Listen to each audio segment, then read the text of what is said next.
From the 43rd Annual Houston Auto Show, welcome to the In Wheel Time Car Talk Show. Just ahead, we talked to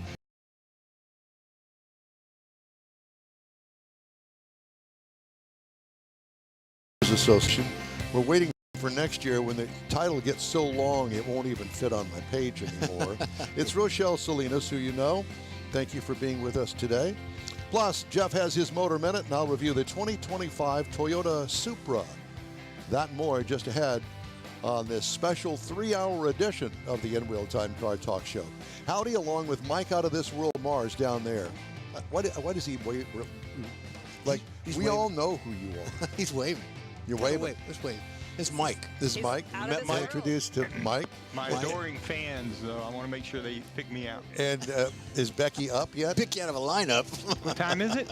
It's Oh, yeah, 9 yeah, o'clock. she's up. She's up. And sitting next to me here, my partner, Jeff. We always need more Jeff always need Zekin. more Jeff. And then we have here with us today, thank God, we've got David. The magic hands. Mansley. Yes, our chief engineer and bottle washer. And his magic fingers. Yeah, it's a little bit chilly in here because they have the doors open to bring in the Jeeps. I don't know if you see behind us, there's a big garage door open. Yeah, we kind of gave everybody a different view of what we Right. normally look at. And we have the cars behind us. So today we've got the cars in front of us, behind you, and behind us, this is Camp Jeep. And then right next to Camp Jeep is the Ram, what do they call it? Experience. The Ram Ram Experience. Experience. Yeah. So you have to walk through the Ram trucks, come through Fiat, Jeep, all this other stuff back here. This is the important part of the car show back This here. is the best part of the car show. It is. Besides the submarine display. Oh, on that's the boat right. side. Are the submarines down there? I think so. I hope so. I requested them last year. I'm thinking maybe airplanes next year. Well, I'm sinking, so let's just move on with our interview with Okay. Rochelle Salinas. Gotcha. You know, I have seen more of you on media this week. It has been a busy week. Yes, it has. Well, you're a popular person. Pardon me while I put on my gloves. Yeah, I'm sitting on my hands actually. Yeah. But it's going to get warmer in here, so don't fret. Well, actually, they've shut the they door. just have to apparently. shut the door. Yeah. Yeah, I've seen you all over media this week. And by the way, I wanted to compliment you because I know that you've signed off on this. All of your social media advertising, thumbs up on that. Thank you. Yeah, Yeah, it's yeah. all over the place, everywhere. Thank you. Jamie Lamb has been helping me with that. And she's been doing a phenomenal job too. Yeah, well, that's good. There's been interviews that, you know, we've kind of dabbled a little bit here and there about some of the cars that are here today. Yep. This is probably the biggest attendance as far as manufacturers are concerned that we've had in quite some time. It's a good turnout. We gained some and we lost some. You know, it's the ebb and flow of the auto show world right now. But I think I'm pretty happy with what we have here this year. And we've had positive feedback so far this week. I think it's about 23 more brands, 23, 25 brands in total. Yeah, there's only 1 or 2 cars from certain brands, but at least they're represented in some way. And, Absolutely. And we're trying the best that we can, and it's been a good show so far. It's funny, I was looking at the list of all of the cars that are here. And yes, there are a couple that there's only one car, but that car is probably $1.2 million, Yeah. $1.3 million, those kind of cars. Right. So those cars are here. And that list on our website is accurate. We meticulously walked around the whole show floor and double-checked all the vehicles on the show floor. Well, I and added noticed every that single you one. said right there at the bottom of it is this is up to date. Yes. Yeah, I noticed Yes. that. Yeah, I perused the website, and it's very good, by the way. Thank you. So HoustonAutoShow.com. That's right. Yeah, HoustonAutoShow.com. And so, matter of fact, if you're coming out to the Houston Auto Show, I would suggest that you go to the website, look at it, because it has a thing here that is a floor display map. That one right there. So it tells you where all the manufacturers are located in the auto show part of it. That's right. That's only half. The Yes. other half is the boat show. Correct. Yeah. And so it's big. Covers Yes. the entire facility. That's right. 700,000 square feet of NRG space. Wow. So is this, as auto shows go, is this one of the largest in the country? I think we fall right after Philadelphia, maybe, for square footage and attendance. So Gotcha. yeah, it's a big show. It's a big show. Yeah. Out of the 35, 40 different auto shows that still exist in the country, yeah, we're definitely in the top 5. So Detroit's already run. I think New York's already run. And LA was in November. New York November. will be in April. Oh, April. Yeah. Okay. Yeah. So LA starts kind of the season off, and Washington D.C. was happening at the same time as our move in. So they're just wrapping up. I think this is their second weekend, and St. Louis and a handful of others have already taken place, and then Chicago's next week right after us. So do you look at? Obviously, they probably post attendance numbers. So you've got Some of those them for the do. ones that have already happened. So you're hoping for more attendance. Some of them do, but we don't compete in that way. We just want, because every city is different. Every market is different. Everyone has a different amount of car buyers available or population in their city. So it's not competitive in that sense. It's more about us working as a team and trying to get more manufacturers back at all the auto shows around the country. Yeah. And that's been a challenge. And the reason being is, I think, especially for Stellantis, that they've experienced an upheaval in the financing and change of management and one thing after another. And they put all their money in EVs, and now they're backed out of that and going to the gasoline Well, they're thing. not the only one. No, they're not. No. No. They've all done it. But we're Yeah. sitting in the Stellantis Right, area I understand, here. And yeah. so, and as a matter of fact, last year, these two guys didn't have this kind of Correct. interaction going here at the show. I mean, and this year, I guess they must have felt left out last year, because this year they have come with full force. So we've got both the Camp Jeep and the Ram Track, and out front, you probably didn't see that when you came in this morning, we have the Ram Monster Truck ride. So you get to ride in the back of the monster truck and go on a little course there with Have them. you ridden in the monster truck? I haven't, but Wyatt did yesterday with some of our board members, and they had a good time. Do you think we get Mike to drive the monster truck? I don't think they'll let him drive it, but we can put him in the captain's seat. Well, I was going to say, so did the local folks that got to ride in that, did they have a few cocktails before they went? No, on that not ride? even needed. It's too much fun. They You needed just him do it. after. And I interviewed three little brothers that came in. They came from the parking lot. The first thing they did was ride the Monster Jam truck. And then they came in, and they were just aglow, so Yes. pumped. And so I stopped them right in the lobby, and I did a quick little interview with them, and they were just like, it was a scale of 1 to 10, 11. Absolutely. Well, the monster trucks are coming in a couple of weeks. Yeah, aren't they? they're next. Yeah, Next they're week. 2 2 in weeks. 2 weeks. Yeah. So yeah, it's In 2 perfect weeks. timing. 2 weeks. 2 weeks. Yeah. It's kind of a joke. Inside about- joke. Yeah, with the patio at Los Tios. At a restaurant. Yeah, hey, when's the Got it. patio going to be open? 2 weeks. 2 weeks. But there's a big hole in the ground 30 feet deep. No, you can't know. Yeah. No, it's not going to be 2 weeks.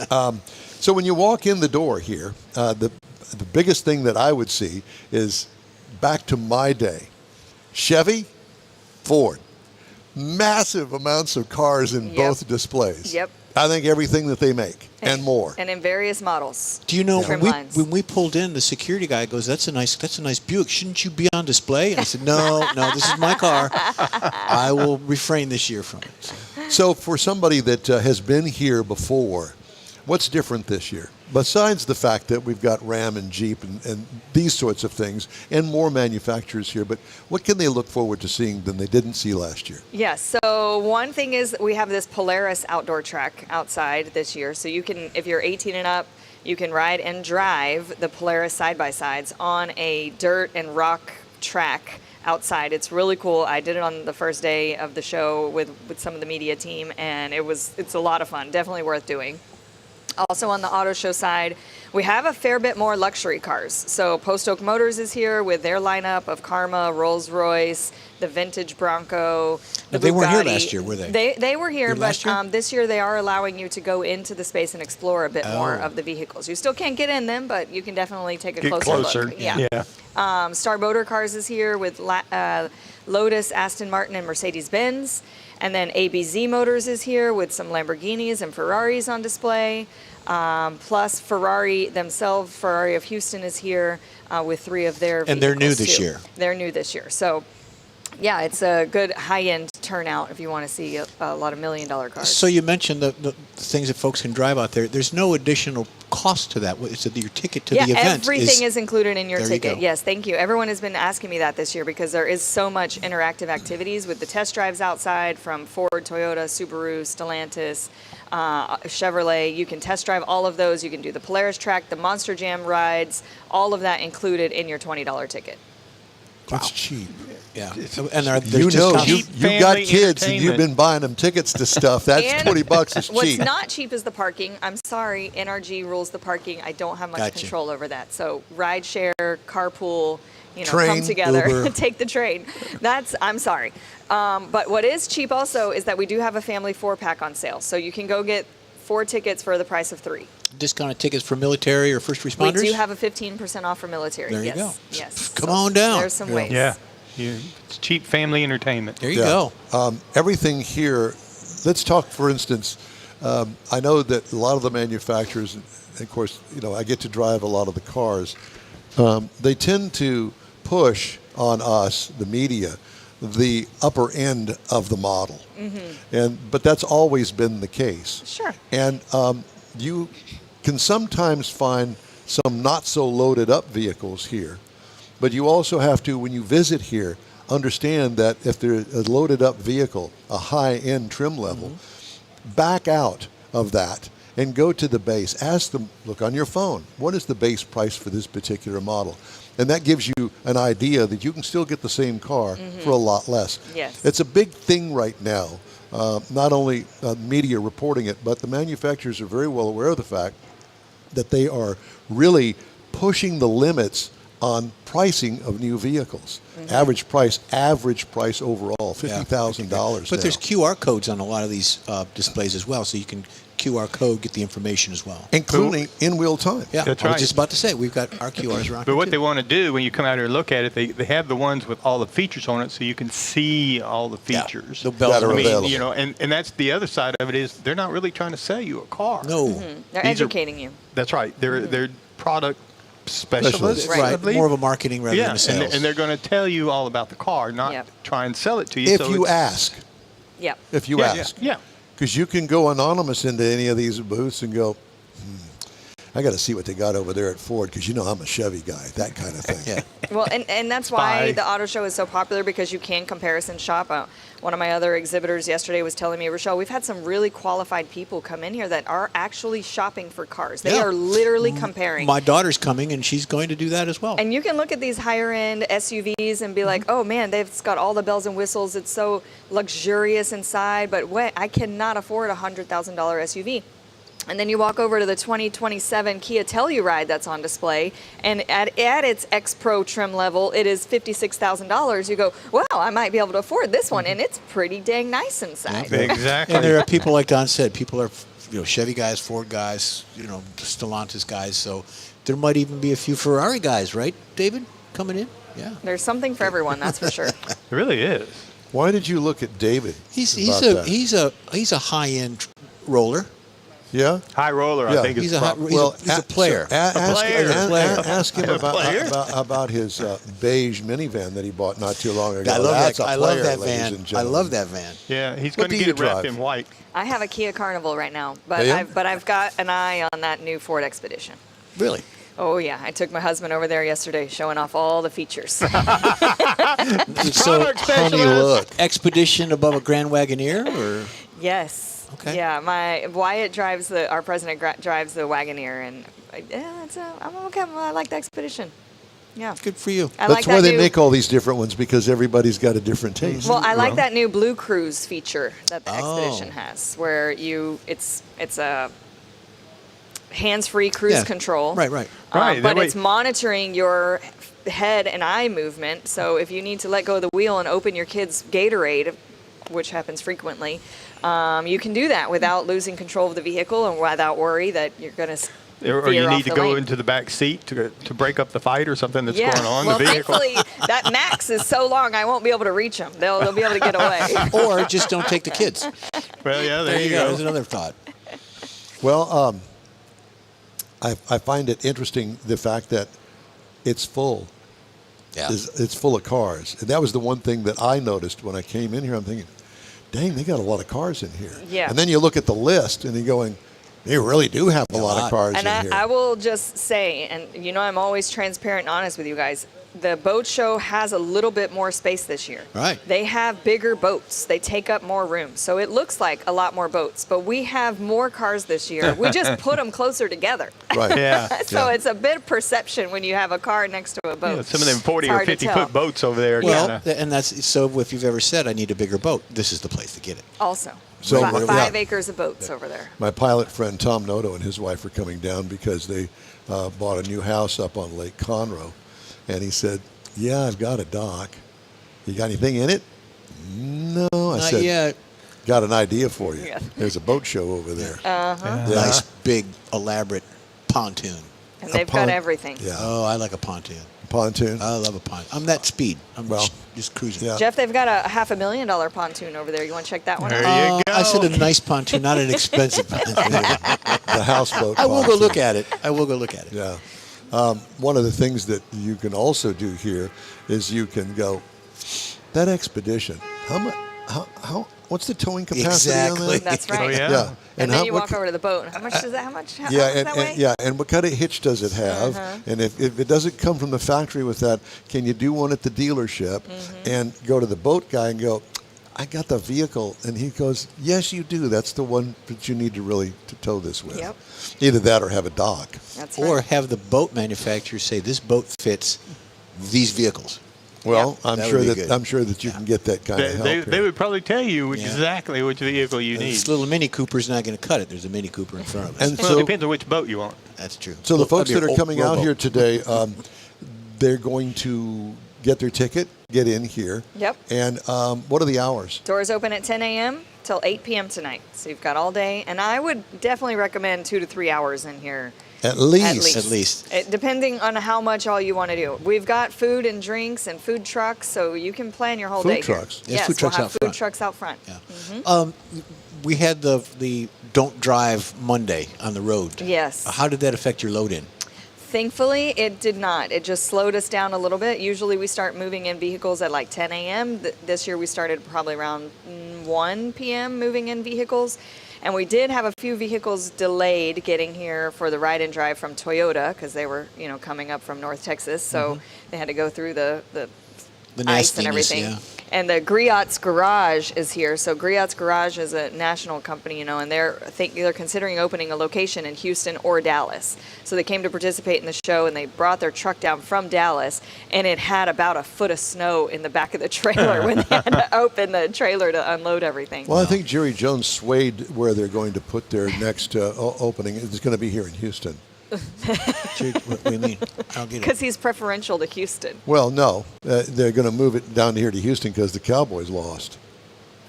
I'm not following you. Yeah, you lost. I'm Yeah. lost. Dallas? He rules Dallas. Dallas, yeah. Dallas I is followed north of you. here. Even David's followed shaking his you. head too, so I'm not feeling too bad. We'll be back after we figure this out. So $20. 10 Yes. o'clock, the doors open, and we prepared ourselves. We got the caution tape up here so we don't get run over by all the people that rush back here to ride the trucks and the Jeeps. Yep, because they'll be here. We just don't want folks getting hurt. So what does your day look like today? Today will be a couple radio interviews I've got lined up, and then it's mostly just making sure everything runs smooth. Greeting people, talking to people, guiding them. Crack that whip. Yeah. Handing out hot Welcoming dogs and that folks. sort of stuff? Gotcha. Yeah. All Just right. a little crowd management and just being proud of what we've put together, really. Well, That's yeah. what we And- need. Well, you should be. We need crowd management. Yeah. Well, it's funny because this is the 43rd, and I remember coming to many of them at the Astro Hall before you were Yeah, born, yeah. ma'am. well, And probably the year I was born, but and I will tell you that that was it was much different than it is now, because back then most of the major American manufacturers had women, generally speaking, although every once in a while you'd find a guy, and he would be doing this presentation on the hour, every hour, Okay. of the car that they featured in the booth. It was spinning around up on a platform, Yep. and it was a big deal. Yeah. They don't do that too much anymore. Not here, anyway. yeah, it can be a little more interactive. Toyota has a game show that a Right. lady and a gentleman put on together and talk about cars, but they're also giving Toyota facts and Trivia figures stuff, and trivia. yeah. So yeah, they just get a little more interactive with it. Can you still adopt a puppy from Subaru? Yes, Subaru does have the puppies. The Houston Humane Society is here with them this year, and so there have been some very cute puppies Yeah. in the building. I think my daughter might get a car and a puppy. Yeah, it's dangerous. That's what you need. Nope. No, how many of them would you have to have if everybody had one, though? That's the thing. Yeah, Got, no, 4 or no. 5 No, kids. she's 6 good. kids, Yeah. 12 Good. dogs. Rochelle, it's always good to see you. Good to talk to you. I'm so happy y'all are here again, and I'm Thank looking you. forward to a really busy day. Yep, we are too. Thank you very much. Thank you, guys. Rochelle Salinas with the Houston Auto Show and the Houston Auto Dealers Association. Just ahead, Jeff's Motor Minute and a review of the 2026 Toyota Supra hot rod All right. from the factory. When the In-Wheel Time Car Talk Show continues right after this quick break. The Tex-Mex dining experience is defined by Lupi Tortilla, your destination for Texas's best beef fajitas and frozen margaritas. Since 1983, Lupi Tortilla has served authentic and time-tested recipes made with the freshest ingredients. Atmosphere is part of the award-winning experience at Lupi Tortilla, all developed in a little house near Highway 6 and I-10 in West Houston. Visit any of the Lupi Tortillas and you'll see the same attention to detail in each and every location. Start your Lupi experience with queso flammeado and guacamole, along with a classic frozen margarita. Dine on famous Lupi beef and chicken fajitas, or pepper shrimp brochette, or a fish or vegetarian entree, and finish with a scrumptious flan for dessert. Find Lupi Tortilla in Houston, College Station, Beaumont, Austin, San Antonio, and Dallas-Fort Worth. There's a Texas location near you. The recipes are authentic and time-tested. The ingredients always fresh. Lupi Tortilla, he's pretty good. Make a splash. Live the dream. It all happens at the Houston Automotive Show at NRG Center. Check out classic autos to today's cars and trucks. Experience off-road adventures with Polaris, Ram, and Camp Jeep. Explore 5 acres of the newest sport boats, fishing boats, and much more. It's all here, from the open road to the open water. If it thrills you, you'll find fun for the whole family. Get your tickets now. The Houston Automotive Show, making waves and fueling adventure. We invite you to join us for our live In-Wheel Time Car Talk Show every Saturday, 10 to noon typically, Central Yes. Time on InWheelTime.com, YouTube, and Facebook. Check us out. It's free. And don't forget, 30-minute podcasts of our shows can be had from your favorite podcast store. Time now for Jeff's Motor Minute. Yeah, I'm going to go ahead and throw my Motor Minute into a little bit of the racing, because racing's starting. It's a new season. Formula One tested in Barcelona this past 10 days or so ago. And what they're doing is they're shaking down the new 2026 Formula One cars, because they've all been redesigned. They've got the hybrid stuff going on. So they all went out there, and I was interested in how Cadillac did. Bottas is one of the Cadillac drivers, and they've all had challenges. Cold tires, cold air, ambient temperatures. They're not used to the car, so they're trying to figure that out. It should be good, but they've all, across the board, suffered the same type of technical issues and driver issues and things of that Fires nature. So, and things. so we're looking at that. Now, today, Saturday, February 7th, which is next week, the 57th Annual International I-500 Snowmobile Race. Yeah. It's a NASCAR-style race. It is for snow machines. So if you enjoy NASCAR, you'll love the I-500 Snowmobile Race. It's NASCAR on ice. It began in '69. It's a 100% volunteer organization. You don't need a helmet. You don't need Hans devices. You get out there and you run. And it's up in Michigan, up in the Upper Peninsula. Well, Gaylord is actually close to the Upper Peninsula. So that's going on next week, and they anticipate 31 degrees below zero is when it started. So we'll find out who survives. How do you dress for 31 below? Very well.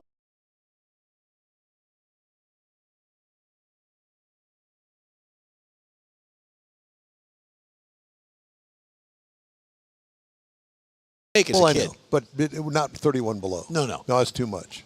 We used Your to build eyeballs snowboards hurt. and play and all that stuff. But not at 31 below. Not at 31 below. But it's going to be cold. It's an event. You can look at it online, and I believe there's some sites on YouTube. You can probably watch it. But it's a big event up there. Okay. Thank you, sir. Yep. Time now for this hour's car review. I had the opportunity to drive the 2026 Toyota Supra. Comes in these trim levels, the 3.0, 3.0 Premium, and the Mark V final edition. Now, it's Mark V in my right. definition. The reviewed trim level is the final edition, Mark V, two-seater. This vehicle was first introduced in 2020. This is the 5th generation of it and the last year of production. Grab them while they're hot. It shares the same platform as the BMW Z4 M40i. I did not realize that. Wow. Did you know that? No. It shares the same platform, and it's got the same motor in it. Be darned. Pardon me? I said, I'll be darned. Exterior features 19-inch wheels on this one with carbon fiber ducktail spoiler. Smooth aero nose. The whole car sits a couple of inches off the road, and your butt can feel the road going by underneath it. Bulging rear wheel wells. Big. One bad to the bone factory racer. What I liked, overall design, excellent. What could use improvement? Doesn't matter. Get one now. They're not going to make them anymore. By the way, if you're an AM radio fan, have your phone handy because they don't have AM radios in them. Oh, boy. Interior highlights Gazoo Racing embroidered headrests and red seat belts. I mean, red seat belts. I like the red seat belts. Yeah. 12-speaker Bose stereo. Compromises for storage throughout the cabin. In other words, there's not a whole lot of storage throughout it. Every little nook and cranny is used up with something. Head-up display and great infotainment screen. The cargo trunk area, itty-bitty, teeny-weeny little to-pack light. What I liked, the sport car with a luxury vibe to it. It's so cool. What could use improvement? Well, last call, not going to make them anymore. Grab one now, and believe it or not, they're affordable. I'll tell you the price in here in just a minute. You're going to go, well, that's not affordable. Yeah, it is when you figure out what you got. Yeah, compared to the rest. 3-liter twin-scroll turbo straight six. It's a BMW motor that turns out 382 horsepower, 368 pound-feet of torque, and a chassis and body combination that weighs about 150 pounds. Oh, boy. You can only imagine. It gets squirrely real easily. Transmission, 8-speed automatic with paddle shifters. Now, it can be equipped with a manual shift, but the day's automatic transmissions, you're going to go, why would I do this myself? I know that there are diehard people out there that love the manual shift. I've got a Corvette that's got a manual shift in it, but I'll never buy another one. Not with today's automatic transmissions. This is a rear-wheel drive car. Gets 22 miles per gallon city, 29 highway for a combined of 25. I got 28.7 miles per gallon over 391 miles. What I liked about it, the mileage. With all the horsepower, man, this thing is a hot rod and gets pretty darn good gas mileage for being a hot rod. What could use improvement? A bigger fuel tank. It's got a teeny-weeny little fuel tank. Of course, it's a tiny car. Yeah. Ride and handling, it's stiff if you're not used to a factory hot rod. And this final edition gets chassis upgrades, but it all is all adjustable through the computer screen. What could use improvement? It's a race car with a license plate. It does have an active exhaust system on it, too.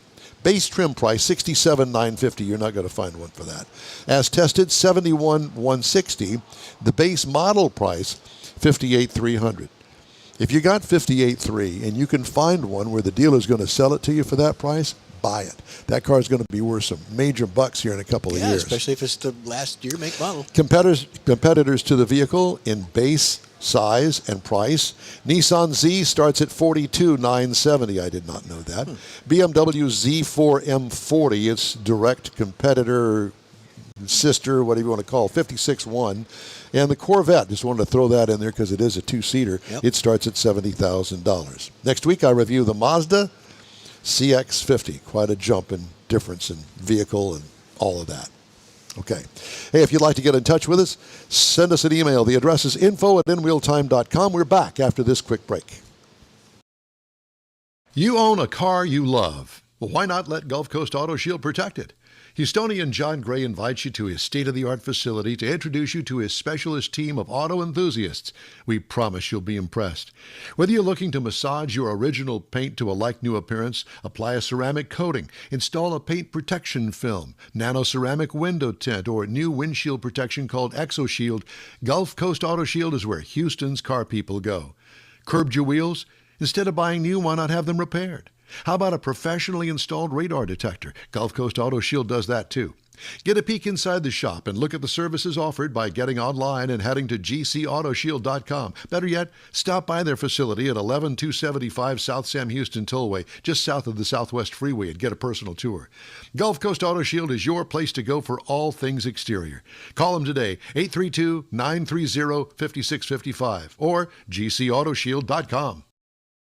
Apple or Android, In Wheel Time podcast can be found everywhere, on the stream and through downloads. Whether you're on the road or at home and jonesing for a different kind of car talk show, give In Wheel Time a try. Honest new car reviews, fun, informative interviews with real car people, weekly automotive news, features like Jeff's Car Culture and Mike's Driving Destinations, all on In Wheel Time.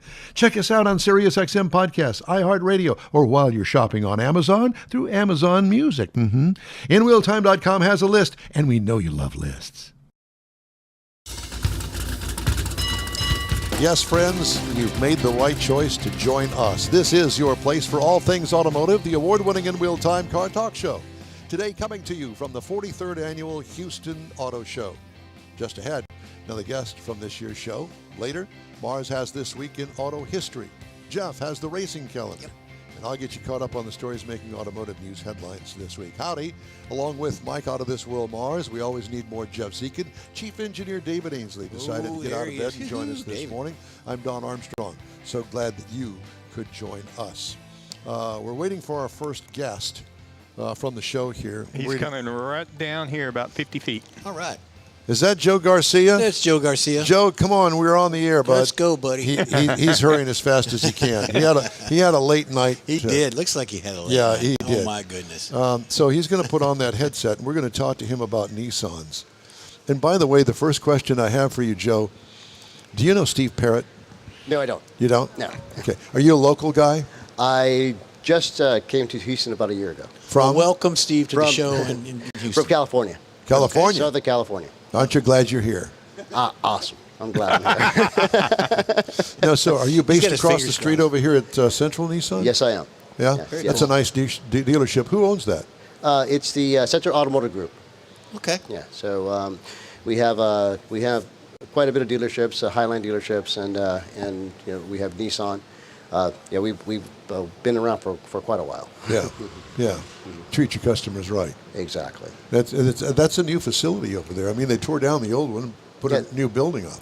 Yeah, we did what Nissan calls it a 2.0 conversion. So it's more of it's a newer version of the Nissan brand. So Nissan rebranded their dealerships. Just updated. Yeah. Yeah. That's the one that's got kind of an indoor showroom for the used cars, too, isn't it? Yes. I was over there for the opening. I remember that because it kind of shocked me to be able to say, yeah, let's go look at the used cars, and it's raining, so let's go over here. Mm-hmm. And it was cool. Yeah, we can. I think we could put about 90 cars in that showroom. Wow. Seriously? That's major. That's a warehouse and a showroom. It is a warehouse. It's pretty cool. It gives you like a warehouse vibe, like Yeah. But we have all the Nissan. I guess the whole story on the wall, Right. and you could see from the very first Nissan to where we are now in our used car showroom. Yeah. Wow. Very So good. tell me about the difference between California car sales and Houston, Texas car sales. Yeah. It's the heat.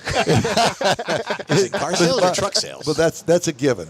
But as far as the buyers are concerned, because it's really two different kinds of buyers for the most part. You got the Houston, Texas buyers, and then you got Southern California, Right. and they're all buying cars, but it's a different vibe out there. Yeah. I know that EVs are huge out there. Mm-hmm. They're not as huge here. This is where they make the gas for the gas cars. Right. And I've not had a great experience with EVs myself personally, and I've driven lots of them here, especially in the past year. We have a real problem here, and I think in other parts of the country, with infrastructure and finding a place to get the fast charge. Exactly. And then when we get a fast charge, I get charged either $50 or $35.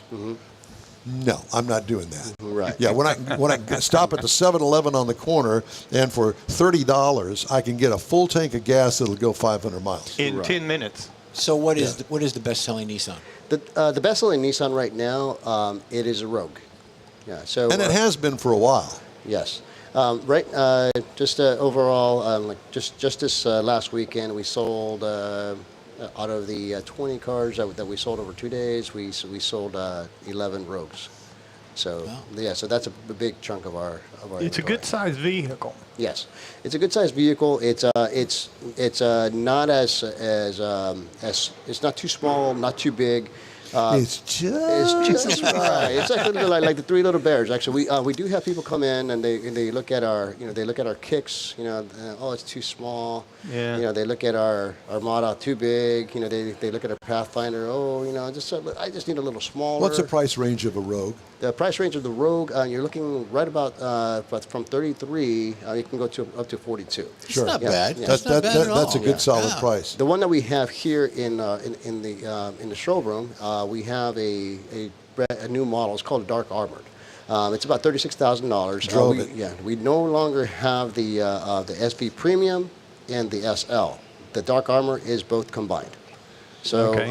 and it's good because the price point of the Dark Armor is actually about $2,500 less than the SL. Oh. So, but it has all the equipment. Same features. Yes. Do you have a lot of people that come in over there and shop? Yes. In other words, okay, here's the Nissan Rogue. Now I'm going to go over here and I want to look at the Toyota comparison. And I know that there are a lot of dealerships around here. Yes.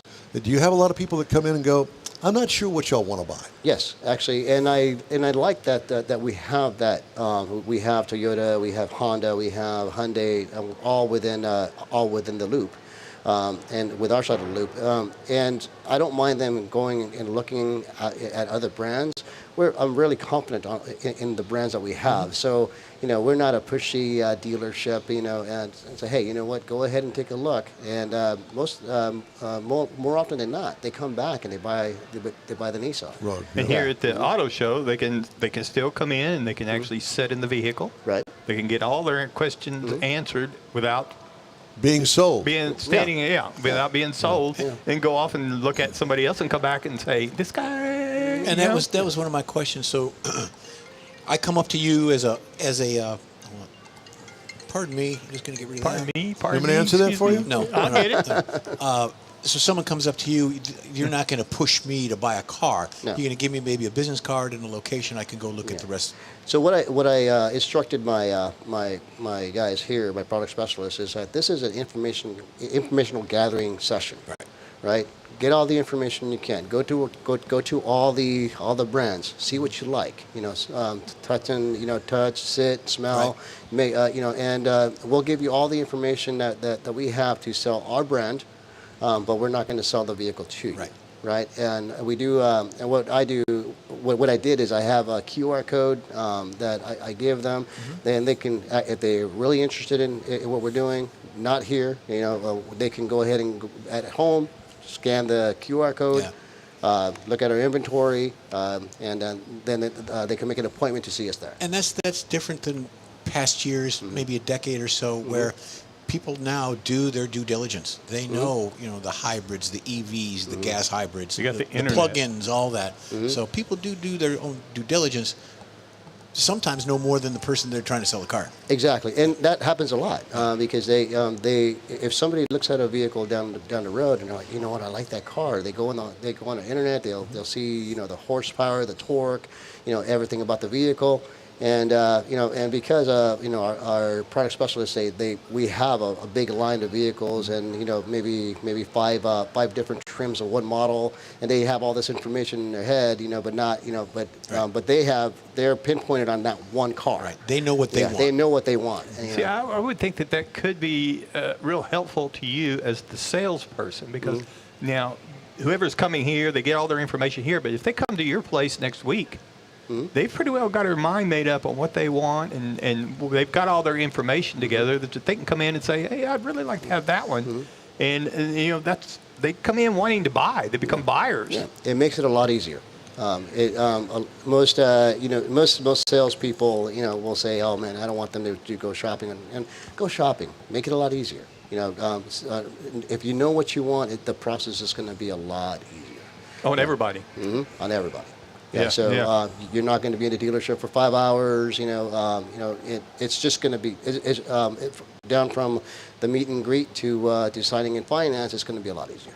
Do you still get a lot of people though that come into the lot and just say I'm just looking, Yes. that really haven't done their homework or anything? Yes, and that's when my product specialists try to narrow down what they need and their needs and wants, and and land them on a car. Yeah. And I don't expect them to buy right then and there. I want them to do the research because I'm really confident in our brand, and that they'll come back and they'll buy from us if we treated them well, and if they like the product. And if they're happy with their purchase, they're going to be a better customer, I would think. Right. Yeah, repeat customer. Yeah. So if I go down there, I'll say Joe Garcia sent me. Yes. Do I get a special deal or? Yeah, actually, if from the auto show, if you tell them that Joe Garcia from the auto show sent you, we'll give you $500 of a discount. Oh, fantastic! I'm glad. And I then asked. tell them that Don Armstrong sent you, and then they're going to mark it up by 1,500. 1,000. Yeah, 25 probably. But that's good to know, and I'm sure folks appreciate that too. Yes. Yeah. Yes. And we treat everybody like family where we're at Central Houston Nissan. We do have a lifetime powertrain warranty. Anything that goes wrong with the engine, axle, anything that's lubricated, we'll take care of it for just $100 deductible. Are there any other incentives to buy a Nissan? You see all these commercials. You get this much off. You get this much off. Buy now. Financing Yeah, kind of thing. exactly. Yeah, like on a lot of our vehicles, we have 0% right now. Just to give you an idea, on the Pathfinder, we have 0% and $5,000 of a rebate. So that makes it really. I saw a commercial last night. I didn't mean to interrupt, but I saw a commercial last night on television for the Frontier that they're pushing. I thought, I haven't had a Frontier in quite some time. It was the new one. It doesn't look like a Frontier. No, it doesn't. And I was impressed, and the price was impressive too. The starting price on it. I'm going, I had to call. Hey, Steve, would you please get the Frontier in the press fleet? Let me have it for a week. Yeah. Yeah. It'd be interesting. Yeah, I have 2 Frontiers right now. I have a Pro So X you and a can't Pro get them 4X. either. I own 2. Oh, you personally He's got the whole inventory for the country. That's why you can't get any. Yeah, so I do have a Pro 4X, which is our off-road, and a Pro X, which is our higher line. It's a Pro X is a 4x2. Do you have any over there? Yes, I have the Pro 4X here. No, I know, but I mean at your dealership. Yes, we do. You got an inventory. Yeah, over we there. have, not just 1 or 2. No, I have right now. I have exactly 22 of them. Okay, Yes. that's That's good. an inventory. That's a good number to have. Yeah, absolutely. Yeah. So because I say that because the Ford Maverick has become very popular, and that whole segment because let's face it, half-ton pickup trucks have become so huge and so expensive that I know a lot of people now when they go looking for a truck, and this is truck country here, as you know, Right. that they go and looking for a truck, and you're going, man, that thing won't even fit in the garage. Exactly. And that size, what do you call it, a compact or you name it, whatever name you want to put on it, that fits in the garage, and it also fits my budget a lot more so than a half-ton. Right. And the one of the biggest selling points right now with the Frontier is that we are one of the last V6s normally aspirated. We don't have a 4-cylinder turbo. It'd be the last Frontier. Just saying. Just saying. That Jeff Zekin, he's something else, isn't he? You need more of me, people. Hardy, hard. You need more of me. Yeah, well, there's that. Yep. All right. So, where are you located? I've got a map. So when you come in the front door, the Nissan booth is going to be In the front to the right. Where it says Nissan. Oh, right there. Right. Right next to Don't make me have to come over there. I see it now. We need to enlarge the logo. No, I was talking about that sign over Yeah, there. over there. Oh, okay, I got Yeah, you. we Yeah, have I a- see that. just to the right when you walk in. Yeah, we have a big monument there that says Central Houston Nissan on there. Very nice. All right. Joe, thanks. Hey, thanks for stopping by, man. It's great to Thank talk to you. So, if you're in the market for a Nissan, even if you're not, stop by, check them out. My daughter's coming. She owns a Nissan now, so she's going to be looking. Just to give you an idea, what we have right now, we have the Z. We have the Heritage Edition. It's midnight purple. Ooh, that's what she needs. No, she doesn't. Everybody's She looking might, at but that vehicle. I don't think my son-in-law like that. Everybody's looking at that vehicle because of the color. You know, it's like Northern Lights, so you can see the Northern Lights on it. Yeah. And then we have the Pro 4X Armada. What do they call it? Murano paint? Where It's just like translucent. yeah, yes. yeah, yeah. Not Yeah. Murano. Is it Murano paint? No. The name of a paint? It's called flip-flop. Whatever. I'll go with Murano. You go with flip-flop. All right, You're guys. wearing flip-flops. That's why they're cold. That's why feet are cold. Joe, we won't let you have to put up with this any longer. But thanks so much for stopping by. We appreciate you. We appreciate you. We'll come by for a hot dog later on. Yeah. Awesome. Okay. Thank you, sir. All right. Hey, we want to remind you that Jeff has the racing calendar just ahead. I got some more. Mars has This Week in Auto History, and I'll bring you this week's automotive news headlines. The In-Wheel Time Car Talk Show continues right after this break. The Tex-Mex dining experience is defined by Lupi Tortilla, your destination for Texas's best beef fajitas and frozen margaritas.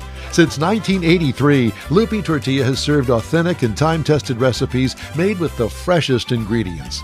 Atmosphere is part of the award-winning experience at Lupi Tortilla, all developed in a little house near Highway 6 and I-10 in West Houston. Visit any of the Lupi Tortillas and you'll see the same attention to detail in each and every location. Start your Lupi experience with queso flammeado and guacamole, along with a classic frozen margarita.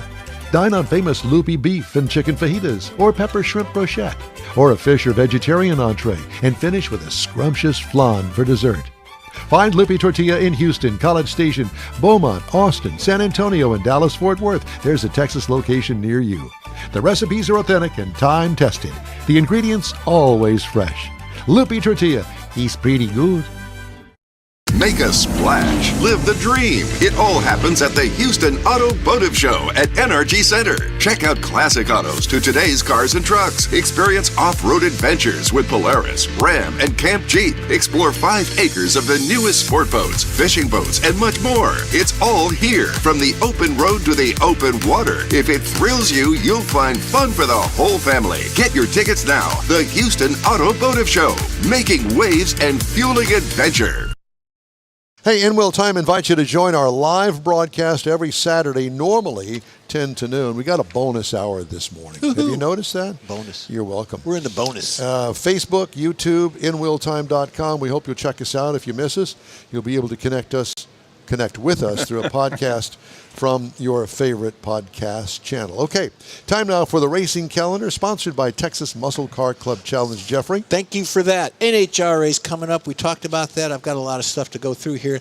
Bear with me. Oh, Bob, take your time. Sure, but no, I've got plenty. Okay. NHRA coming up, Gainesville. That's going to be in March. I have the Formula One schedule for 2026. You don't, because usually And that's barred from your list. From my lips, not only my list, but my lips. I'm going to go ahead and follow it. You've got Bahrain. You got brain testing. You need some water. I do. Good. February 13th, they're going to be testing in Bahrain. I have the Bahrain. IndyCar schedule's out. Hubba Hubba. That's in St. Petersburg, March 1st. When is the Indy 500? That's In May, late- weekend of Memorial. Memorial Day. Yeah, Yeah. because you get, it's my birthday and Indy, and everybody gets off for the holiday because of my yeah. For your birthday? Yeah. Yeah, very you nice. You got trucks, you got Xfinity, you got Cup coming up very soon in February. Check this out. It was announced by the president this week that IndyCar is coming to Washington, D.C. Freedom 250 Grand Prix of Washington, I'd like to D.C. go to that. I think we need to cover that. We need to be there. So you're in charge, and I want you to be the witness. You, Mars, it's up to you to make sure that we get there. And we do a live broadcast on the Saturday before the actual event. It's going to be It's August. all paid for. We want to have hotel rooms right downtown Washington, D.C., next to the Washington Monument. Maybe we want could- all of this. Maybe we could stay at Trump Tower. I don't care about that. Well, it's I'm just going to saying, if I can get him to pay for it. Well, whatever, I don't care. Whoever pays for it, we don't care Well, about it's going to that. be at the Capitol near the Washington Mall. It's a historic event. It's going to be August 21st to the 23rd of this year, celebrating America's 250th birthday. Now, it's a lot of stuff going on. It's a lot of departments of this and department of that. The race is expected to be free for spectators, and I think the way they're going to do this What? is you have to register online to get a ticket, but you don't. It's going to be no cost to the public. Wow, I'm in. I guess the bleachers will they'll have like reserved seating and you win and I don't know. It just I says the don't race know. is expected to be free to attend spectators and will be a significant event. History of American motorsports. yeah, so I go think check I heard that one out. of them say that the last time they had a race there, it was a horse and buggy Yep, horse race and buggy back race. in early. You were there, weren't you? Well, I remember it kind of, sort of, but I was really young. You had the scooper. You were the scooper behind the horses. He's the pooper scooper. Now, pooper a couple scooper. more things. You've got this year there are 22 mushers, David, in the Iditarod Trail Sled Dog Race. There's 22 of them. A musher. A musher, that's what they call him. And the reigning champion, Jesse Holmes, has re-entered the race. That's going to be fantastic. Well, go, It's gonna be great. Jesse. Jesse. And now you've got also snowmobile hill climb racings coming up. That's going to be in Wyoming. And you've got some things going on in Colorado. So all the snow stuff going on, all the racing. Cool stuff. I like it. Get a snowball. Take it with you. Throw it. Dress warm, my friends. All right, Mr. Mars has This Week in Auto History. Yes, sir, I do. So there was about 6, 7 things I found that I thought were really interesting, particularly coming to the car show. Now, in January of 1926, Pontiac brand was actually introduced, and it was actually positioned to be above the Chevrolet and as one of the kind of a performance car, but actually a value cars where it actually started out. But it ended up being the GTO, the Firebird, the Pontiac, all the things that actually started the muscle car environment. Then in 1958, the first production air suspension came up, and I thought this was interesting that it was 1958 before it happened. Cadillac was one of the big people that really bought into it. There were several others, like American Motors, had air suspension on some of their cars that year. It didn't last very long on other cars, but Cadillac hung on to it, and they've actually used it even today in some of the vehicles, and GM puts it on some of their SUVs as well. So it was kind of I thought it was kind of interesting that it all started then. Then in 1969, the Ford GT40, this is its last major victory. Now, it won a lot of things going on. If you got to see the movie Ford versus Ferrari, you saw how that all worked out. And there's another story about that I think we need to look into and how that race ended. But anyway, it dominated in Le Mans, and it really set up American endurance racing as something that actually competes. And it's a very historic car, and this is actually the car that's on in a museum. Then, in 1971, we relate back to history, how it kind of repeats. This was actually what is considered the end of the muscle car era. Now, it was part of it. Everybody thinks it was because of the smog controls. That was a big deal of it. But the insurance premiums really is what started putting the pressure on people buying these cars. They were high-powered engines. They got expensive to insure. If you were 18, 19 years old, out of high school, had a job, and you wanted to go buy one of these cars for $4,000 or $5,000, insurance could cost you $1,000 or $1,500 a year. It costs you almost as much as the car. And then you combine that with the emission regulations that was putting pressure on the car manufacturers to go along with lower sales because of insuring them, and it all worked together to kind of create the end of the muscle car era as we knew it. Then in 1987, of course, somebody's got to be different. Buick, Jeff. Thank you. The GNX was released, and it was very unassuming. It was a black coupe, but it had many that doesn't V8 look powers. unassuming to me. Where many V8 cars really were surprised because of the turbocharged engine that was in this car. It wasn't loud, and it just was kind of a sleeper. It's what we would call a sleeper nowadays. Then, tying it all together in 2010, the last Pontiac was built. Now, this was, it had been working around for generations through the Trans Ams, the GTX, the the GTO and the Grand Prix. But the last Pontiac that was actually built was this particular car right here. And it's a G8 car. and it's in the museum like everything else, and everybody goes, wow, what happened to them? The G8 of all the things, really? All the things that could. That was the last one The that was built. G8. So, You remember the G8? Some frumpy sedan that General Motors came up with that nobody bought. Way to Exactly. go, Pontiac. so it was. That was this week in auto history since we were at the new car show. For a lot of automakers, Super Bowl marketing is in the rearview mirror. The category, once a stalwart, is poised for another down year with only two brands, Toyota and Cadillac, confirming ad buys as of now. Instead of shelling out as much as $9 million for 30 seconds of airtime in the game, plus millions more for production costs, many automakers are seeking more value with their media buys, according to experts. The In Real Time Car Talk Show is a great buy. Oh, it's excellent. The value. reality is that while the game routinely attracts well in excess of 100 million viewers, only a fraction of those people are typically in the market for a car, and reaching those consumers has become a priority. Toyota, an official NFL sponsor, is back after taking last year off. Cadillac is in the game for the first time since 2021. The GM brand is using its ad to promote its new Formula One team via a buy and creative approach handled by its joint venture with TWG Motorsports. Possible for automakers to still jump in, but Ad Age has confirmed that two Super Bowl regulars, Stellantis and Kia, are sitting it out. BMW, Ford, Hyundai, Audi, Honda, Nissan, and Mercedes-Benz also do not have plans to run in-game spots, according to representatives. Wow. Volkswagen, which last ran an ad in 2024, was less explicit, telling Ad Age that we don't have any Super Bowl plans to share at this time. Well, of course, you're not going to share anything. Nah. Well, you got to kind of see it coming. The expense and Well, and there's a lot more outlets now Right. To spend your ad dollars. And BMW is sticking with large combustion engines, including V8 and V12 units, even as it pivots its core lineup toward electric vehicles under its new class strategy, spelled NEUE, capital KLASSE. What? Neue Klasse I before strategy. E except after C. I know. It's And- German. High-performance engines remain a central part of our strategy, a BMW spokesman said, pushing back against speculation that the automaker was preparing to phase out its biggest engines.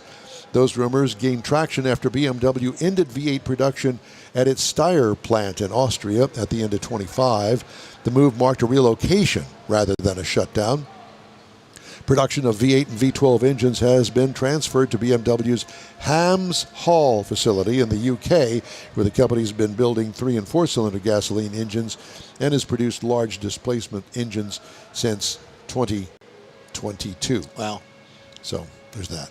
And finally, Ford Motor Company has formed a broad multi-year partnership with workwear car maker Carhartt, aimed at getting more people into skilled trades and improving communities. Collaboration also involves co-branded merchandise, uniforms for aspiring dealership technicians, and a Carhartt edition for the 2027 Ford Super Duty pickup truck. Those are some of the stories this week. We got more also just ahead, so stay with us for that. Okay? Hey, we'd love to hear from you. Shoot us an email. The address is info@inwheeltime.com. The In Wheel Time Car Talk Show continues after this break. You own a car you love. Well, why not let Gulf Coast Auto Shield protect it? Houstonian John Gray invites you to his state-of-the-art facility to introduce you to his specialist team of auto enthusiasts. We promise you'll be impressed. Whether you're looking to massage your original paint to a like-new appearance, apply a ceramic coating, install a paint protection film, nano-ceramic window tint, or new windshield protection called ExoShield, Gulf Coast Auto Shield is where Houston's car people go. Curbed your wheels? Instead of buying new, why not have them repaired? How about a professionally installed radar detector? Gulf Coast Auto Shield does that too. Get a peek inside the shop and look at the services offered by getting online and heading to gcautoshield.com. Better yet, stop by their facility at 11275 South Sam Houston Tollway, just south of the Southwest Freeway, and get a personal tour. Gulf Coast Auto Shield is your place to go for all things exterior. Call them today, 832-930-5655 or gcautoshield.com. Apple or Android, In Wheel Time podcast can be found everywhere, on the stream and through downloads. Whether you're on the road or at home and jonesing for a different kind of car talk show, give In Wheel Time a try. Honest new car reviews, fun, informative interviews with real car people, weekly automotive news, features like Jeff's Car Culture and Mike's Driving Destinations, all on In Wheel Time. Check us out on SiriusXM Podcasts, iHeartRadio, or while you're shopping on Amazon through Amazon Music. InWheelTime.com has a list, and we know you love lists. Yes, this is the 43rd annual Houston Auto Show. And welcome to the In Wheel Time Car Talk Show, coming to you today live from NRG Center in the heart of downtown Houston. Well, kind of. Just ahead, we talk to another guest from this year's new car show. Later in Jeff's Car Culture, the top 6 best-selling American cars of all time. Yeah. And in driving directions, Mr. Mars has 5 scenic road trips for the spring. Getting ready to get out. And Got to plan ahead. what? Got to plan ahead for some of these. Do you? Scenic road. Do you? Why? Yeah. Because they're a long ways off. Okay. go to Howdy, along with Mike Out of This World Mars down there. We always need more Jeff Zekin right here. Chief engineer and Two-finger guy. Magic fingers. Magic finger. magic hands. David Ainsley is here with us. I'm Don Armstrong, and sometime known as Bad News Don. Anyway, thank you very much for joining us today, live from the Houston Auto Show. And our next guest in the hot seat, he doesn't know it's the hot seat. What is your name? Nick. Nick what? Hoy. Hoy? Yes. H-O-Y. Hoy Polloi. All right. Nick Hoy. Thanks for Where showing are you up. from, Thanks for Nick coming, Hoy? Nick. I am from Michigan. Really? what Where part? in Michigan? Like right in between Lansing and Detroit. Okay. Okay. So this is spring Lansing, weather that for would you. be It is. Oldsmobile? Is that Yep. is that right? Yep. Well, Lansing is you got tech centers around there. No, and no, all. but I mean, didn't they used to have a factory there, I'm sure, Oldsmobile? yeah. Probably. See, I'm from Dearborn. You Dearborn would Heights. know. You're Okay. too young. How old are you? 27. Yeah, he's too young. 27. I'm 27 too. Up here in my mind. In dog years. Mine dog, Yeah, 12. dog years. That's right. Oh God. Well, Nick is with Camp Jeep, Yes. I'm the track manager over there. the track manager. So you get to wave the checkered flag or the red flag or Yes. the green flag. All of them. All of them. All So the flags. you're in charge. You're in control of the event. Pretty much, yeah. So a different company sets it up, and then we come in and run the show for them. Yeah. Gotcha. And so, do you work for Jeep? Or do you work for a company that does all that? Yeah, we're just contracted with Jeep. Are you? Yeah. So, how much homework did you have to do to get this gig? A lot. So we got to pretty much memorize everything about all the Jeep vehicles. Yeah. So we got to be spot on with our product knowledge. Okay, so first of all, for those of you who don't know, there's a big track back here. You can't see it Well, because I'm the going to show camera's you. pointing you that. can- Yeah, we got a camera. Anyway, that track has elevation changes, goes around corners, and does all sorts of suspension things. Yes, we have 6 different obstacles that you're going to get to experience. We've got a log crawl, get to climb up some rocks, show off the suspension, and then we got the hill climb. It's 13 feet tall, 30 degrees up and down. Showing off the traction, the brakes, everything like that. See, this is what happens when you're 27 years old and you still have a memory left. You get to memorize all that stuff. I like it. Okay, so how long does it take to go through the track? Your typical ride will probably be about 2.5 minutes. Oh, so that's significant. And just as I predicted, here they all come. Everybody's it's 10 coming o'clock. over here. Oh, yes. Filing Yeah. in. Here we go. They Yeah. know where to go. Yeah. They're coming right through here. What kind of vehicles you got over there? So we have the Wrangler Rubicon, Gladiator Rubicon, and Wrangler 392. So the 392 has a 6.4 Hemi in it. We know. So We've you're going driven up it. that 30 degrees and coming down real fast. Yes, you hear it. Yeah, but it's in idle. Oh. It's only There you idling go. up there. It's got so Yeah. much power. That's all right. What is it that makes this thing so popular with everybody?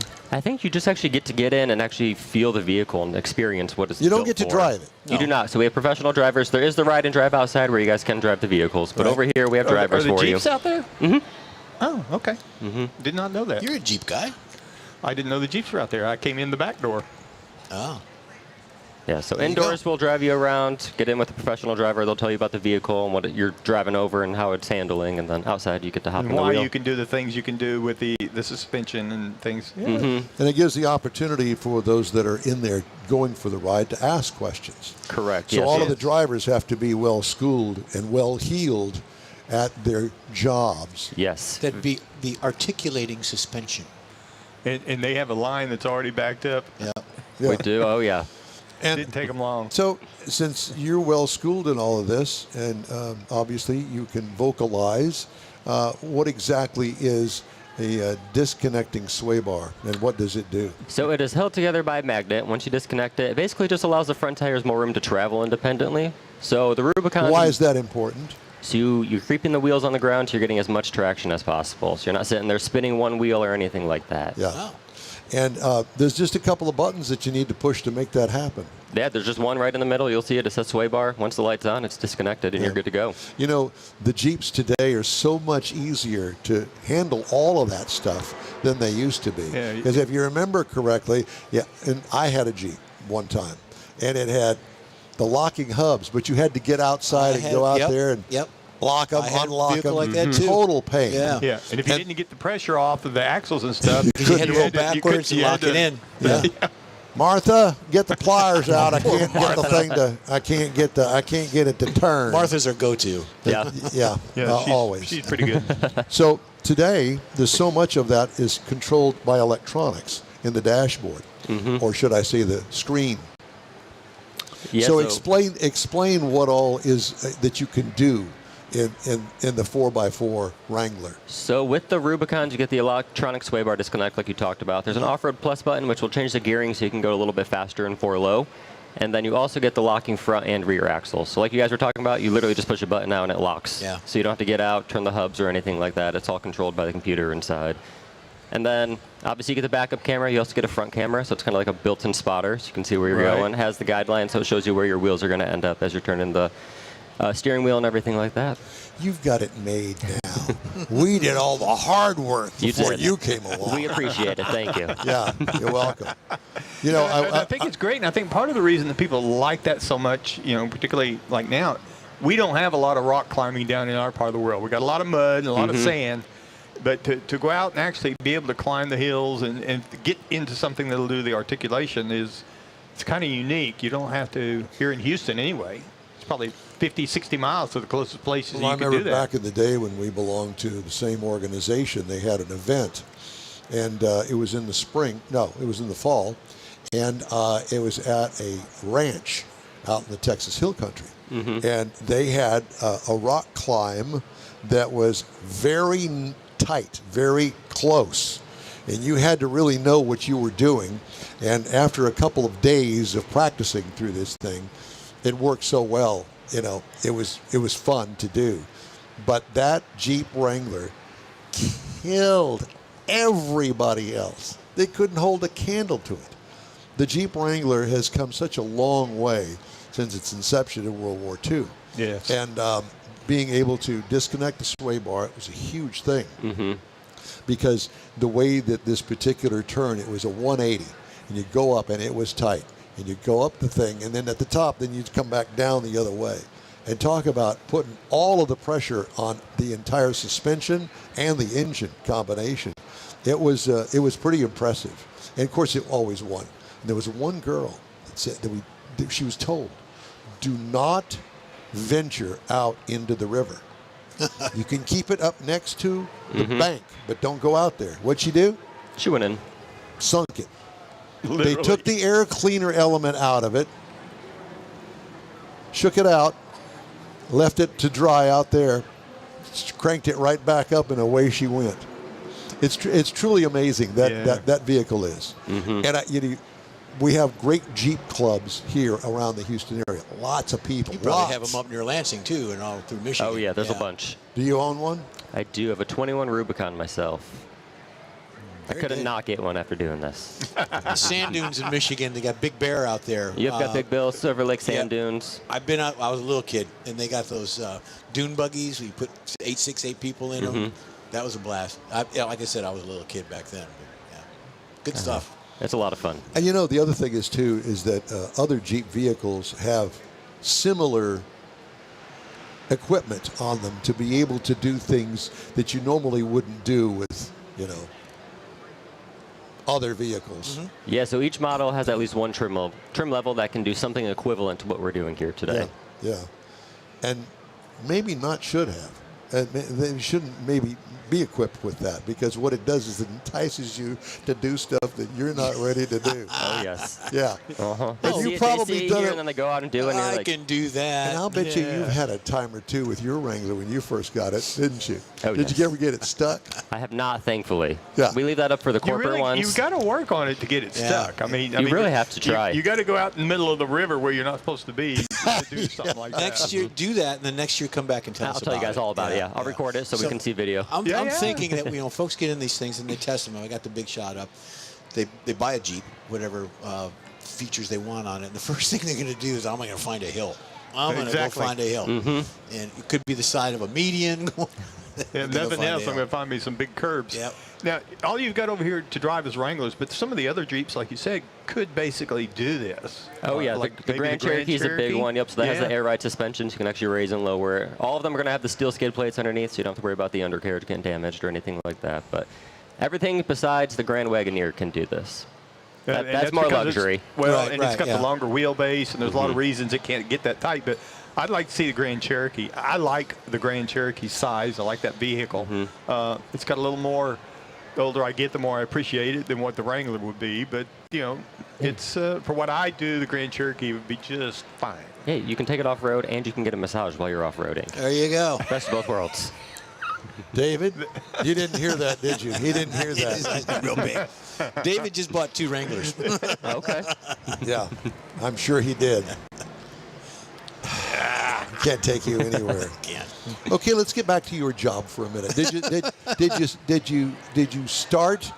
Where did you start with this? Did you start, taking tickets, or how did you get to being the track boss? Did you go to Michigan State up there? I did not go to Michigan State. So we had a one-off event out in Warren, Michigan. So we brought everyone from the factory so they could actually drive the vehicles that they built. Because surprisingly, a lot of them haven't even sat in the vehicles that they built. Sure. So we brought them out to show them that we appreciate them. I was a spotter, so I was just doing this on the course, telling you left, right. Yep. And then I worked my way up to a driver, and now I'm the track manager. And how long did that period of time take? So I started when I was 18. So 18. 9 years. About 9 years, yeah. Good job. Thank you. Yeah. Yeah. Yeah. And how many cities do you visit? We do anywhere from probably 10 to 15 a year. What do you do the rest of the time? This pretty much keeps us busy. So auto shows start in probably about September-ish, and then carries Right. us through to May, and then we'll do some state fairs in the summertime for Ram, like we have the track back here. But Oh, the same company then. same that- company. Yep, we're one and the same, so we run both of them. Okay. Okay. Very because neat. like Chicago starts next week. Chicago comes right. You're going back to Chicago. Yep. So I'll fly into Chicago on Tuesday to do the same thing. Wow. So you pack it up here Sunday night, and then you get on the plane and ready to go on Tuesday. Yep. And And then, clearly, you it's just meet not them the up same there. track. So they have another one that. yeah. that- So we have a A kit and a B kit. So when they overlap, we kind of try to figure out which Yeah. one can go where. If this is A, B is probably in holding for the next event. Yeah. Yep. Or we it's also already on have the way to that. Chicago or Yeah. something. We actually have 3 kits now that I think about it, because we have Philadelphia going on right now as well. So we have a track out there. Nice. Interesting. Do you get Yeah. to pick which one you go? For the most part, we know pretty much what shows we do throughout the year. So as No, I long mean, as they're not do you overlapping. personally get to decide, I think I'm going to go to Houston this year, or I want to go to Philly, or For the most part. I would. Where is it going to be warm? Where's it going to be warm? Where's it going to be warm? Oh, yeah, I thought it would be warm here, but I brought the cold Well, weather that's with what you me. get for It will be on Monday when you leave. When I leave, Yeah, yes. it's going to be 67 Monday. Yeah, there's that. So, okay, we got this over here, the drive part of it. Then you've got the ride and drive out front, but you've also got the display inside. Yeah, so we have product specialists all throughout the display, so they can answer any questions. Feel free to hop in any of them. All the screens are lit up, so you can play with the screens. There's some people right there. Yeah, there's some that's people right Caitlin. there. She's our star product specialist, so she can answer all the questions. Caitlin, you go. what are you eating? I mean, Yeah. we're pretty hungry too. Kava with all of the sauces. Every single sauce available. Every single sauce. So it's got to be some sort of a taco I or think you something. said Cava or Oh, I something. thought What did you say? Cava? Kava, yeah, Mediterranean Mediterranean. Did you get that at a food truck out front? Just yonder. Just yonder. Just yonder. Yonder. Where are you from? Scottsdale. Where? Scottsdale. Scottsdale. Yonder. You just did you just finish up the Barrett Jackson last week? I was in Detroit. And I got straight. Great timing. Yeah. Yeah. Okay. So when people come in and we're looking at the cars here in the display and we got product specialists around, the doors are typically closed, but I just saw somebody open a door. So it's okay. When you walk in, you want to look at the cars, you want to open the doors, you want to look at it, go sit down in it. Oh, yeah. Yeah, you can do that while you're here. Yeah. Even though the doors are closed, open them and check it out. Yeah, they're all open. We even have the new TRX on the floor for you guys to check out. Yeehaw. I saw This is the that. second show with it. Didn't we drive that? I drove one. I was gonna say, Back when it first came out and it had the real motors in it. Yeah. Yeah. I got a chance to drive that. It's fun. Yeah, Too it much is. fun. Yeah, it can be. It's kind of like that 392 Wrangler. Uh-huh. It's a different level of You know, fun. it's so funny because I was always a hot rod guy, high school, all that stuff. Now, it's rare that I actually put my foot to the floor. Oh no. It's rare.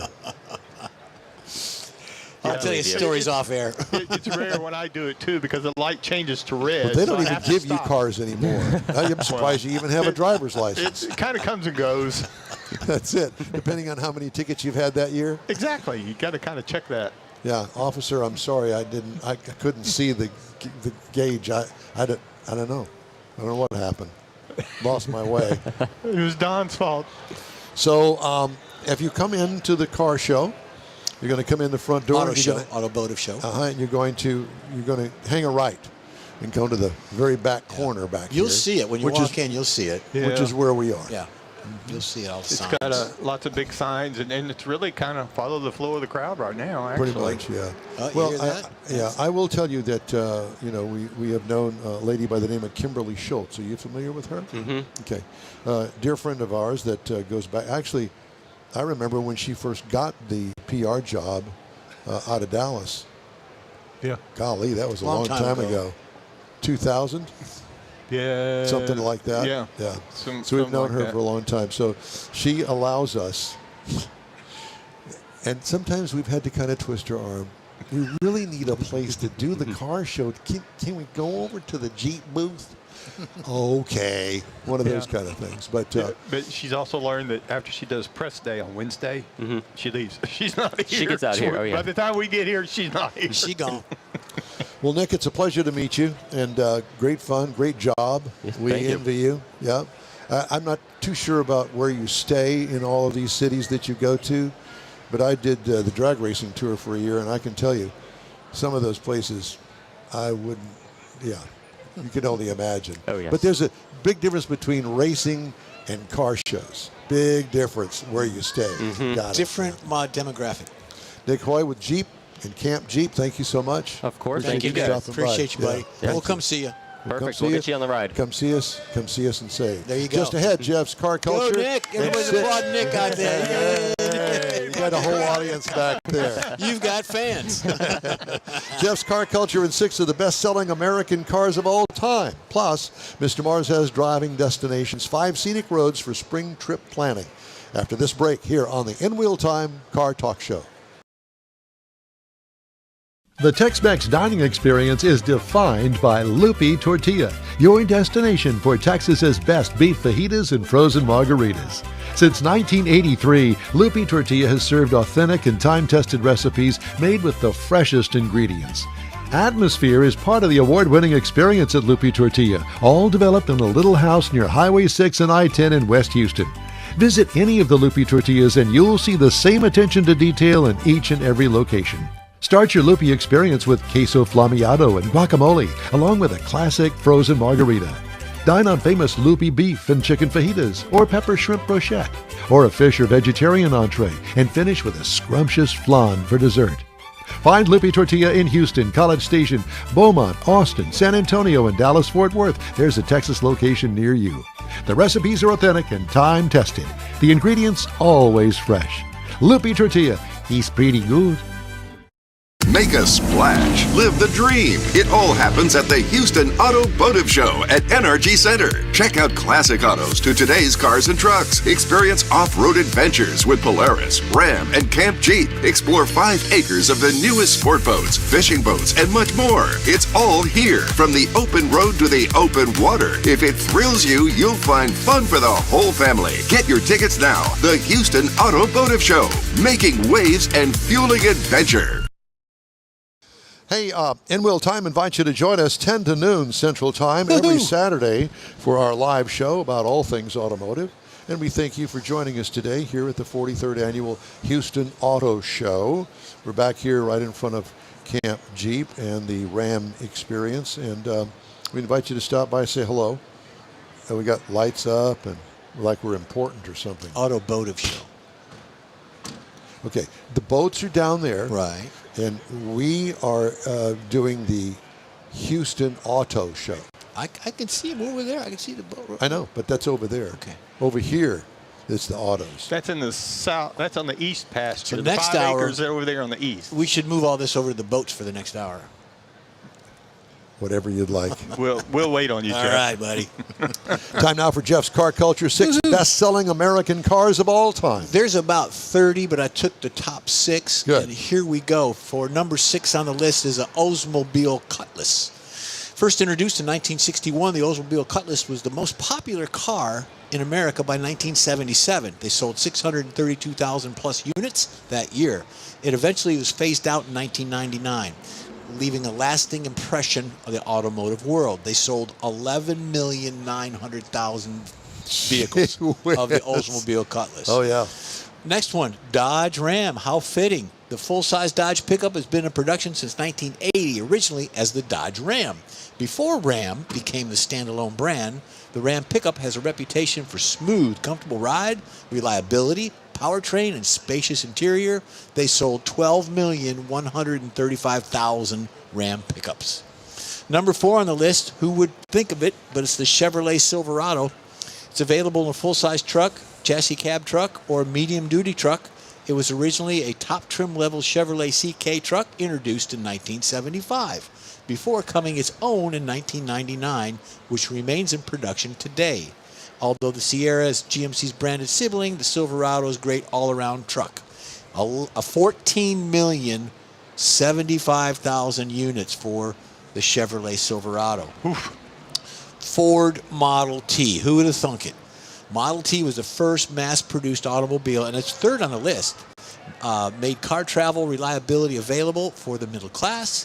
Its assembly line production enabled Ford to sell Model Ts at a much lower price than had been possible ever before. By the 1920s, half of the cars in the world were Fords. 15 million units of the Model 15 million? T. Yep. Chevrolet Impala is number 4 now. It's a good number. It's a good car. And number 2, Bala Shot Caller. Chevy's popular flagship car during its long production run. It was built in 1957 to 2020. Although production of the Impala took a break from 1986 to 94 and again from 97 to 99, the Impala was the first car to use SS designation, making it a pioneer in the muscle car craze of the 60s and 70s. 16,700,000 Chevrolet Impalas out there. And the last one, we all kind of know this, we do live in Texas, is the Ford F-Series pickup truck. Blowing the list out of the water, the F-Series is the best-selling American automobile of all time. The truck has been in continuous production since 1948. The 40th million truck rolled off the assembly line in January of 22, so we're calling it 40 million units of the Ford F-Series pickup. How about that, Jazz? That's major right there. There's more. There's more out there. I mean, you've got other manufacturers are in that, but they're 7, 8, 9. Mom 10. and Dad had Yep. an Olds Cutlass for quite some time. Yep. Yeah.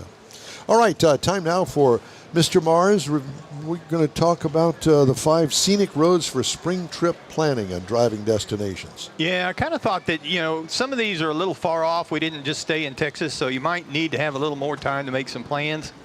And so I wanted to start with the Blue Ridge Parkway. Now, a lot of people have heard of this. It's in Virginia, goes up through to North Carolina, And it's often called America's favorite drive because they're in the spring, flowers bloom, the mountains shake off the winter, and it really greens up.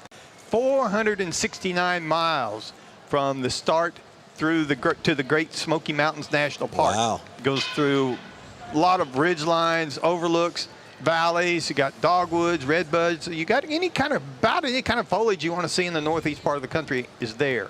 Now, it is rather curvy, and it does get crowded, so it's got a lower speed limit, but it gives you a lot more time to do relaxed cruising, to see some things, and it's a great place to go in a motorcycle or on your convertible. Then going on to the Sun Road, going to the Sun Road. That's actually the name of it. It's in Montana. Now, this is part of the Glacier National Park, and it's kind of one of the dramatic drives in America because of the way it opens and closes during the winter, because the 50-mile route crosses the Continental Divide at Logan Pass.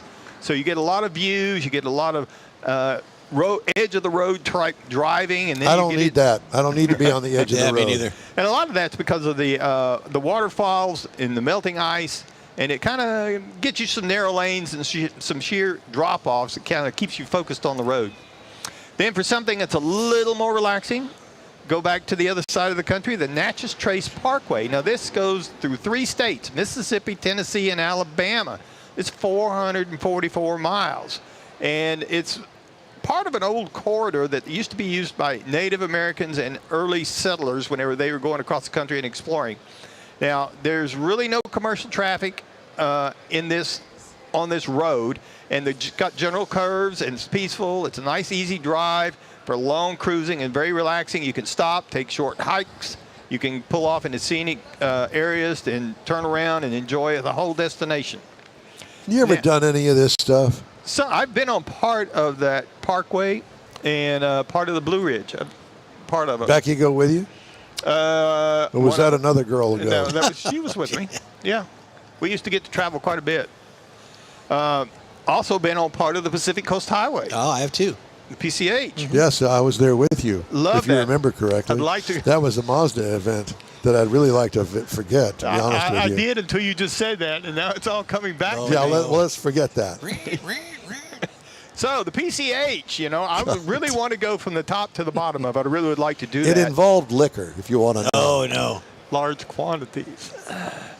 So you go down the PCH, it goes from Southern California, it goes down through Big Sur, and goes out along the ocean cliffs. You got crashing surf, you got a lot of horizon views, and with the spring, it's kind of less tourists there than there are during the summer.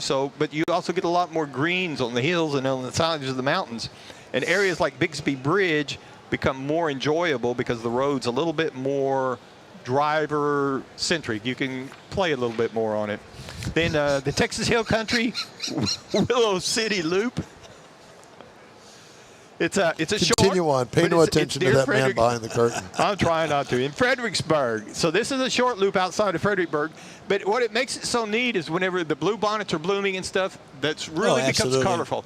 And this particular road is on private property. Now, it's not paved per se on most of it, but you can kind of cut through this road, and it brings you in between 2 highways, and the landowner just allows this to happen, but you can't really stop. You just drive through it, and it's really very scenic, and it's considered a great place, particularly with the blue bonnets whenever they're all blooming out. So that's just some 5 drives that you can start thinking about, because some of them will take a little planning to get to and to have fun on. You want to go back to that Pacific Coast Highway trip? No, we don't want to The do that. PCH? PCH1. I've been on PCH. Matter of fact, I ran across a picture that you were in on the Pacific Coast Highway. We were standing out there. Were you holding his hair above the No, commode or anything? no, it wasn't anything like that. No, it wasn't quite that way. Anyway, Was that the one where was a Now third you're all person there? curious. say again. There was a third person there? Yes, Yes. yeah, there was a Yeah. third person there. It was. Let You me know, tell you you- about some of these other trips that Yeah. Well, Been able to see a lot of California has done a lot of things to me, and most of them pretty weird, if you want to know the truth. That's for sure. Yeah, no doubt about it. The N-Wheel Time Car Talk Show will continue right after this quick break. Stay with us. things. Oh, not so quick. Oh, okay. Yes, here it comes. From the 43rd Annual Houston Auto Show. Now you can hit the button, Mike. There you go. You own a car you love. Well, why not let Gulf Coast Auto Shield protect it? Houstonian John Gray invites you to his state-of-the-art facility to introduce you to his specialist team of auto enthusiasts. We promise you'll be impressed. Whether you're looking to massage your original paint to a like-new appearance, apply a ceramic coating, install a paint protection film, nano-ceramic window tint, or new windshield protection called ExoShield, Gulf Coast Auto Shield is where Houston's car people go. Curbed your wheels? Instead of buying new, why not have them repaired? How about a professionally installed radar detector? Gulf Coast Auto Shield does that too. Get a peek inside the shop and look at the services offered by getting online and heading to gcautoshield.com. Better yet, stop by their facility at 11275 South Sam Houston Tollway, just south of the Southwest Freeway, and get a personal tour. Gulf Coast Auto Shield is your place to go for all things exterior. Call them today, 832-930-5655 or gcautoshield.com. Apple or Android, N-Wheel Time podcast can be found everywhere, on the stream and through downloads. Whether you're on the road or at home and jonesing for a different kind of car talk show, give N-Wheel Time a try. Honest new car reviews, fun, informative interviews with real car people, weekly automotive news, features like Jeff's Car Culture and Mike's Driving Destinations, all on N-Wheel Time. Check us out on SiriusXM Podcasts, iHeartRadio, or while you're shopping on Amazon, through Amazon Music. NWheelTime.com has a list, and we know you love lists.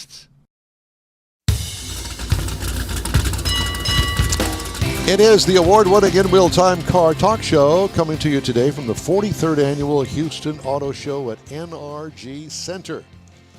Just ahead, another guest from today's event. Later, Jeff has the cruise in and events calendars. Yep. And I'll bring you stories making automotive news headlines this week. Lots of them. Howdy, along with Mike out of this world, Mars. We always need more Jeff Zekin. Our chief engineer, David Ainsley, is with us today. He got out of bed this morning. Matter of fact, I called him because I hadn't seen him. He says, hello. I said, David, you're not in bed, are you? And this is 5 minutes before we're supposed to be here. Yeah. No, what? You want something? He was joking. Where are you, David? I'm on the exit now. You little jokester. Yeah. So we do have a good time, even though we do push each other's buttons now and then. And we're also very good about reminiscing, Mr. Morris.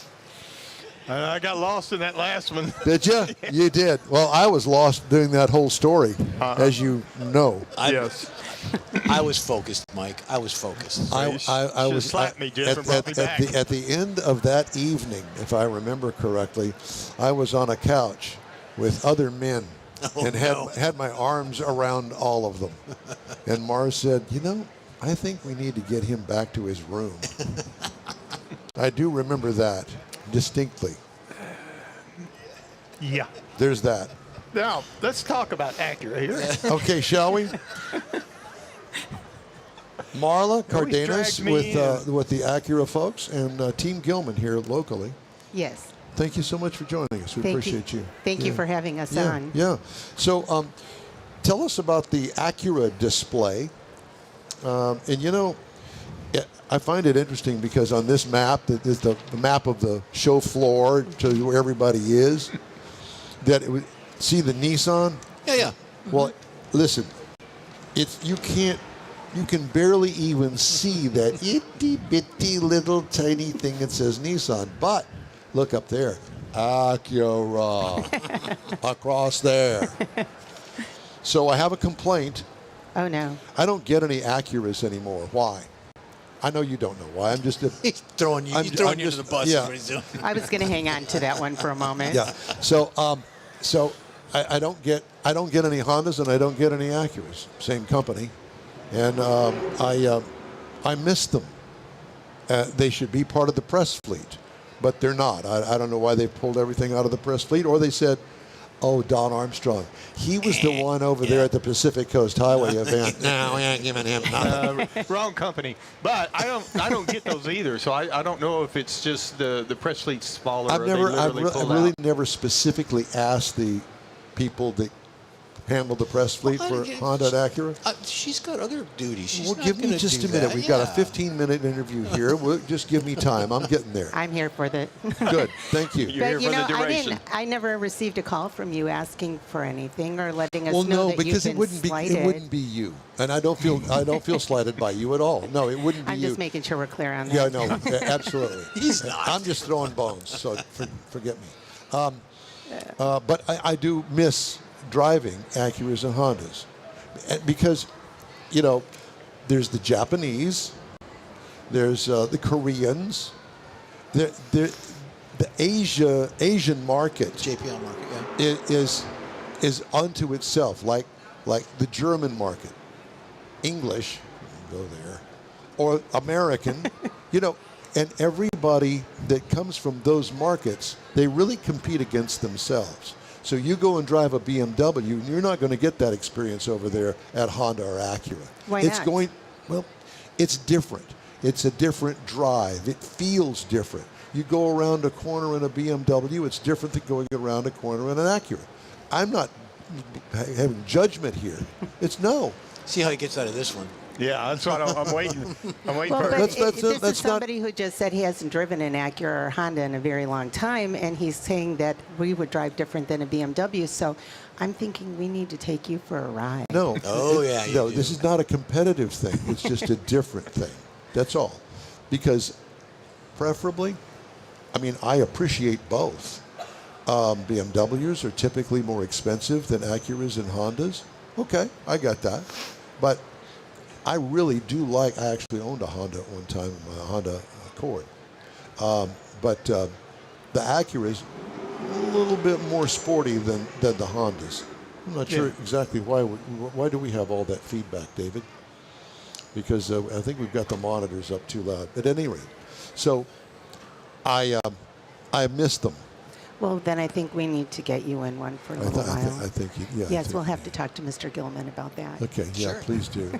We Yeah. have 2 Honda stores and an Acura store, so we're good. Where are the Honda stores? We have one that is in Rosenberg, and that's our Honda Fort Bend, Team Gilman Honda Fort Bend, and then we have Team Gilman Honda North, which is off of 45, a little bit south of the Woodlands. Which Gotcha. Gilman is that? Team Gilman, the only Gilman. Yeah. No, we had him on the show whenever we were downtown. I'm trying to remember his name.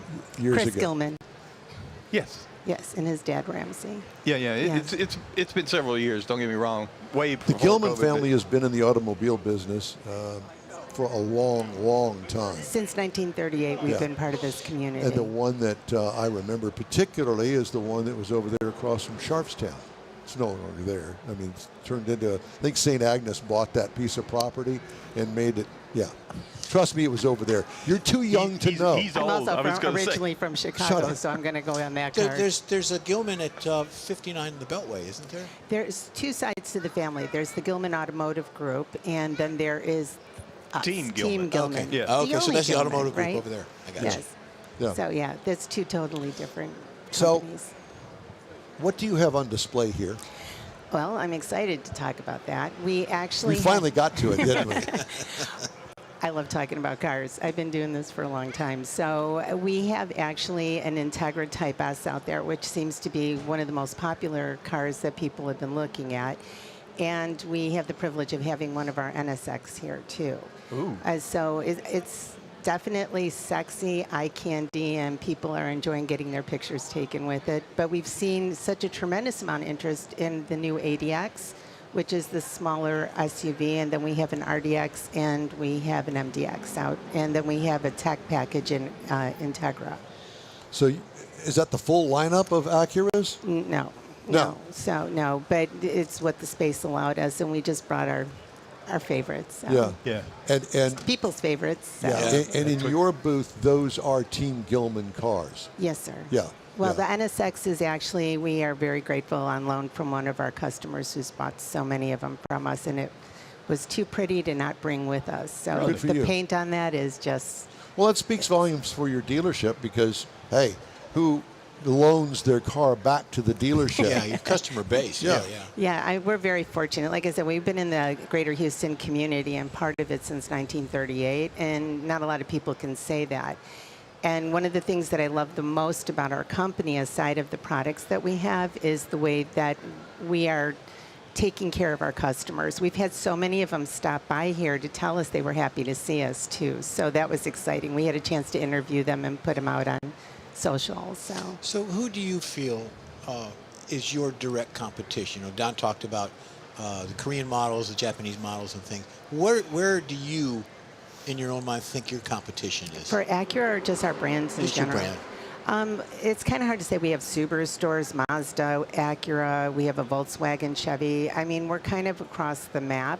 So sometimes we're competing with ourselves. Yeah. But I don't think you can compete with customer service. So anybody can sell a car. It's a matter of how you take care of your client base. Interesting. Chicago. I'm from Chicago. How long have you been here? I've been here for 10 years, and I'm Have you? still geographically challenged. So. Well, that's okay. That's easy to happen here. Yeah. Yeah. Oh, boy. I Glad feel you're your not. pain. Glad you're not in Chicago today. I'm glad I'm not in Chicago, period. I love Houston. It's a great place to be from, and two-day visits are fantastic during the summer, but I'm out. Yeah. Yeah. So- Well, glad you're here. I'm Well, a thank you. Wisconsin boy. I've been here a lot longer than you've been alive. It's that Midwestern sense of humor you think you have. Is that what it is? Is that what it is? Oh my gosh! You figured it out. You just opened you just opened it up. Yeah. I wasn't told I had to behave this morning. No, so- and Not I'm on this show. understanding. 'Cause no. I might not get invited back again. No, you will. No, you'll be the first on the list. Well, thank you. I Yeah. appreciate that. One thing I do want to point out about the show is that this is probably coming from Chicago, being in the Chicago, Detroit, Las Vegas. This is probably the nicest show out of all of them. I agree. It's intimate, and it's a great place for customers to come in and take a look at vehicles that they might not have gone because they don't want the pressure. And the people have been delightful. But the way they put this show on, and it is so consumer-based in making sure that their experience is great, it's been delightful. My thought is the Chicago show, the show itself kind of overwhelms the people that attend Yeah. it. Just by the displays and all of the stuff that's going The on. bling. Here, Yeah. when you say it is intimate in that way, it's more customer friendly to me. I think that Wyatt and Rochelle do a really good job in understanding their audience and making sure that they do have a very comfortable experience here. So if there's anybody out there who wants to look at other models that they haven't had a chance to, but they're afraid to go into a store because they don't want to be pressured, this is probably the best venue for them to I come out agree. and do that. Yeah. So. I'm looking around and I'm seeing the folks that are here. There's not a lot of young people like teens. It's looking. early in the morning. It's that's early in why. the morning, but I'm seeing families. I'm seeing mom and dad with a couple of children, maybe 1 or 2 or 10, whatever, walking through. So I see these folks as buyers. The people who have been coming to talk to us, they are genuinely interested, and I don't know where they are in their shopping journey, and quite frankly, they'll let us know. Yeah. But they are very intrigued, and they're very in touch with what questions they come in with, and we've had a lot of young people come by. So first-time buyers who are, especially the guys, are looking at the Integra S type, Right. and showing them where they can go with that. So. What are the biggest questions that you get? Do you have a lot of first-time lookers over there? Yeah, we've had quite a few people that haven't really looked at the Acura brand before, and some of the feedback is because they don't want to go store shopping, Right, hopping yeah. around. Because most people do a lot of their research online, but you don't know until you Yep. touch it, smell Sit in it, it, feel it, drive drive it. it. Because if somebody says, "Oh, I drove an Integra before," that doesn't mean they drove this one. I had 2 kids; they don't look alike, So it's the same way that cars drive too. But I also feel that there's a lot of women that I've spoken to who've come out, and they have tremendously great questions. And this is a great environment for women to come out and look at cars and not feel pressured and ask all the questions they want, because we at Team Gilman believe that an educated buyer is our best buyer. What A kind of repeat buyer. Repeat buyers. What kind of questions do females ask you? Actually, more research questions. They want to know about, gas mileage, safety, about, a lot is about safety, especially those with families. Sure. And being that we are such a safety-driven brand, it's been great. But they ask, about payments. They ask about leasing. They ask questions that they might not have. I said, would you have asked them about leasing when you're at the store? And they're like, I don't know. People feel intimidated to leave themselves It's in a a pressure place. thing, right? Well, they don't want to feel. They don't want to feel vulnerable. Right. Vulnerable. Well, and I think So- part of it's the female aspect of it. My two girls, which they're older, got kids and grown and all that stuff, but one of them is very intimidated to go car shopping at a car dealership. The other one, she'll walk in there and this is what I want. No, I don't Right. want to look at that. I want this. But the other one, she's always afraid, and she has been taken advantage of because of it, and she knows it.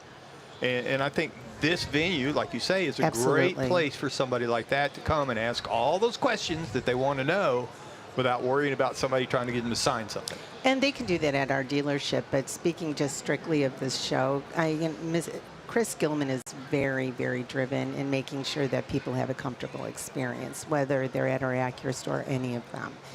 But I've really enjoyed this because it doesn't seem like people have their guard up, and they are bringing their kids, which we're giving them free tambourines to take home. Yeah, we have Team Gilman tambourines and cowbells for the kids to take with them. Nice. Great. The parents will We remember want us. some. Absolutely. We want some. I'm going to drop some Thank off you. We want the parents to remember us Honey, for a it's long time to go to bed now.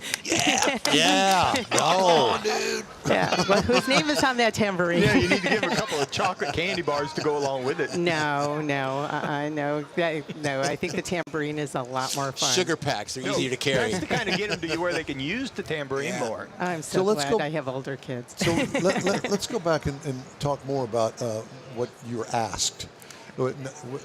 You talked about the females. Let's talk about the boys. What did they ask? They want to know the horsepower? Some of them do, yeah. They want to know. They want to know a little bit more of. Well, women actually have asked too because they want to know what's going to happen when their foot hits the gas. But the guys have more, I would say, mechanically or engineered questions as far as, how does this go? And I'm like, oh. And we've had a lot of questions about the new hybrid coming out, which seems to be kind of a cool spot to talk about, which they're coming out in 27. So people are already asking about those. But yeah, the guys want to know how fast can I go? And I'm like, I don't know. You'll have to ask the officer who pulls you over. Exactly. Great answer. Yeah. I mean, you get questions like, what kind of colors do you have? Yes, we do. And what kind of interiors do you offer for this particular model? Yes, and we have gigantic, I want to say they're like iPads there, so we can pull everything up and show them because you can only bring so much to the Sure, show. that's true. What is the least base model vehicle you have here? I mean, least priced? Yeah, least price. I think lowest price Lowest is what price. you want. Lowest The price. most affordable is I'll go with that one. So it's the ADX, and we have an Integra tech pack here. So The ADX. the See, I haven't ADX even is- seen one of No. those. well, it's because you are not visiting me at the right times. You need to come with me after Plus, you the haven't show. been given one. to Are you drive. are you ever out at your Rosenberg store? Once in a while, I am. Because I live in Richmond. Well, then I'll get your number and make sure I'm there. Okay, How's that? that's great. Oh, we'll Love take that. you for a ride. Yeah. Do you have any two-door cars other than the NSX? No. That's the only one you got. Yes, that's so the you've only got coupe. you've got a four-door car and you have lots of SUVs. Yeah, we do. But you know what? I have to say, the Integra is a very sexy car. It is. It's got a nice wide body on it. It's got a lot of. It's got a lot of humph. I'm trying to not use Yiddish at this moment. It's got a lot of chutzpah. There you go. Nobody in Texas is going to know, but yeah, it's Pizzazz. I'll go with that. But it has a nice takeoff to it, and you're able to adjust whether you want to be in comfort or if you want to be in sport. You know, so you can customize the car to how you want to drive. And I'm not going to tell you what I keep mine in. we can only imagine. Race. How do you talk to people about what? I was waving at the guy behind you. Oh, talk about the the offerings that you have on the lot. I think Do you have a full inventory Of of course. different? Some dealers don't. Yeah, we've got over, aside of the Acuras, we have over 800 used cars in stock. Used cars. Yeah, it's Wow. certified and used cars. So our Acura store is one of the top Acura stores in the country. Do you sell a lot of certified used cars? Yes, we do. Actually, mean- I think we're the #1 certified used cars for Acura in the country. I know definitely in Texas. So So do the certified used outsell the new? no. They don't. They're one-to-one, I would have to say. The thing is that we're not talking to people, we're listening. We're finding out what their needs are, what fits in their budget, what fits in their, it's a lifestyle product. I mean, that's what cars are today. So if I'm looking for a used ADX or an SUV, and I want something with no more than 50,000 miles on it, you have that inventory. Absolutely, we've Yeah. got plenty to choose from. And Wonderful. are most of those certified used cars, were they originally purchased at your dealership as new? A lot of them were, yes. We don't Yeah. go to the auction for cars. So Wonderful. yeah, we're really excited to always be able to say that we would go to the auction to sell but not to buy. And almost all of our inventory is coming from people who have come into our store. That's a good thing. It's You know- exciting because we Yeah. have their service records as well, and we know that we're giving people an outstanding product that we've taken enough care to make sure it's the way we would want our children in a car. And if it's something There you that go. you sold Yeah. new and now you've got it on the CPO or even a used lot, you've got a history that you can relate to the people and say, yeah, we've been working on this car since it was new. Well, to me, you go to the Acura store for an Acura, Right. and that's where I want to buy my Acura. If I'm going to buy an Acura, I'm going to go to the store, whether I buy new or I buy certified pre-owned. Those are the two categories that I'm going to go and look at as a Right. customer, and it's good to know. Yeah, it's an exciting brand. I've been at the Acura for a long time, and watching its metamorphosis into what it is today, it's a sexier car. It's got a great ride. I mean, it drives like butter. And I know that you don't think it's a BMW, but I used to drive one, and I like my Acura better. We have sponsorship spots open all the time, so maybe you can take that information back and become a sponsor. You're saying Justice- that because I'm also the marketing director. Well, there right? you go. Here, let me give you another Give me card. another one. We Thank could you very compliment much. each other on that. As long as there's behavioral rules that I don't have to follow. Well, so. no, we don't have those yet. No, we don't have those at all on this show. That's for sure. Marla, it's great to talk to you. It's been a privilege. Thank you so much. Thank and thank you. you for being here at the show. And we're gonna see more of you. I know that. Oh my goodness. Yeah, we will. Okay. Thank you. Thank you. You bet. Team Gilma. Coming up, Jeff has the cruise in and events calendars, and I'll have the stories making automotive news headlines this week. Yep. We invite you to stay with us here on the In-Wheel Time Car Talk Show, coming to you today from the Houston Auto Show at NRG Center. We continue right after this quick break. The Tex-Mex dining experience is defined by Lupi Tortilla, your destination for Texas's best beef fajitas and frozen margaritas. Since 1983, Lupi Tortilla has served authentic and time-tested recipes made with the freshest ingredients. Atmosphere is part of the award-winning experience at Lupi Tortilla, all developed in a little house near Highway 6 and I-10 in West Houston. Visit any of the Lupi Tortillas and you'll see the same attention to detail in each and every location. Start your Lupi experience with queso flamiado and guacamole, along with a classic frozen margarita. Dine on famous Lupi beef and chicken fajitas, or pepper shrimp brochette, or a fish or vegetarian entree, and finish with a scrumptious flan for dessert. Find Lupi Tortilla in Houston, College Station, Beaumont, Austin, San Antonio, and Dallas-Fort Worth. There's a Texas location near you. The recipes are authentic and time-tested. The ingredients always fresh. Lupi Tortilla is pretty good. Make a splash. Live the dream. It all happens at the Houston Automotive Show at NRG Center. Check out classic autos to today's cars and trucks. Experience off-road adventures with Polaris, Ram, and Camp Jeep. Explore 5 acres of the newest sport boats, fishing boats, and much more. It's all here, from the open road to the open water. If it thrills you, you'll find fun for the whole family. Get your tickets now. The Houston Automotive Show, making waves and fueling adventure. Hey, be sure and join us for our live show every week. In Wheel Time airs Saturdays 10 to noon on Facebook, YouTube, and InWheelTime.com. Thanks for joining us today. Yes, we are at NRG Center and the 43rd Annual Houston Auto Show. And thank you for joining us. Whether you're listening on a podcast a little bit later than this Saturday show or not. Whether you're listening to the Saturday show, good for you. Glad you got up. Glad you're alive. So am I. Glad I'm alive. Yeah, we're glad you were alive too. Yeah, thank you. All right. Time now for Jeffrey's Cruise In and Events calendars. You betcha. So this February 7th, which is next weekend from 9 to 11, you've got Frida's Cafe. This is down in Victoria, Texas, and I get this information from our Hot Rod boys, Hot Rod Tour Texas boys. They're down there all the time. Frida's. Frida's Cafe.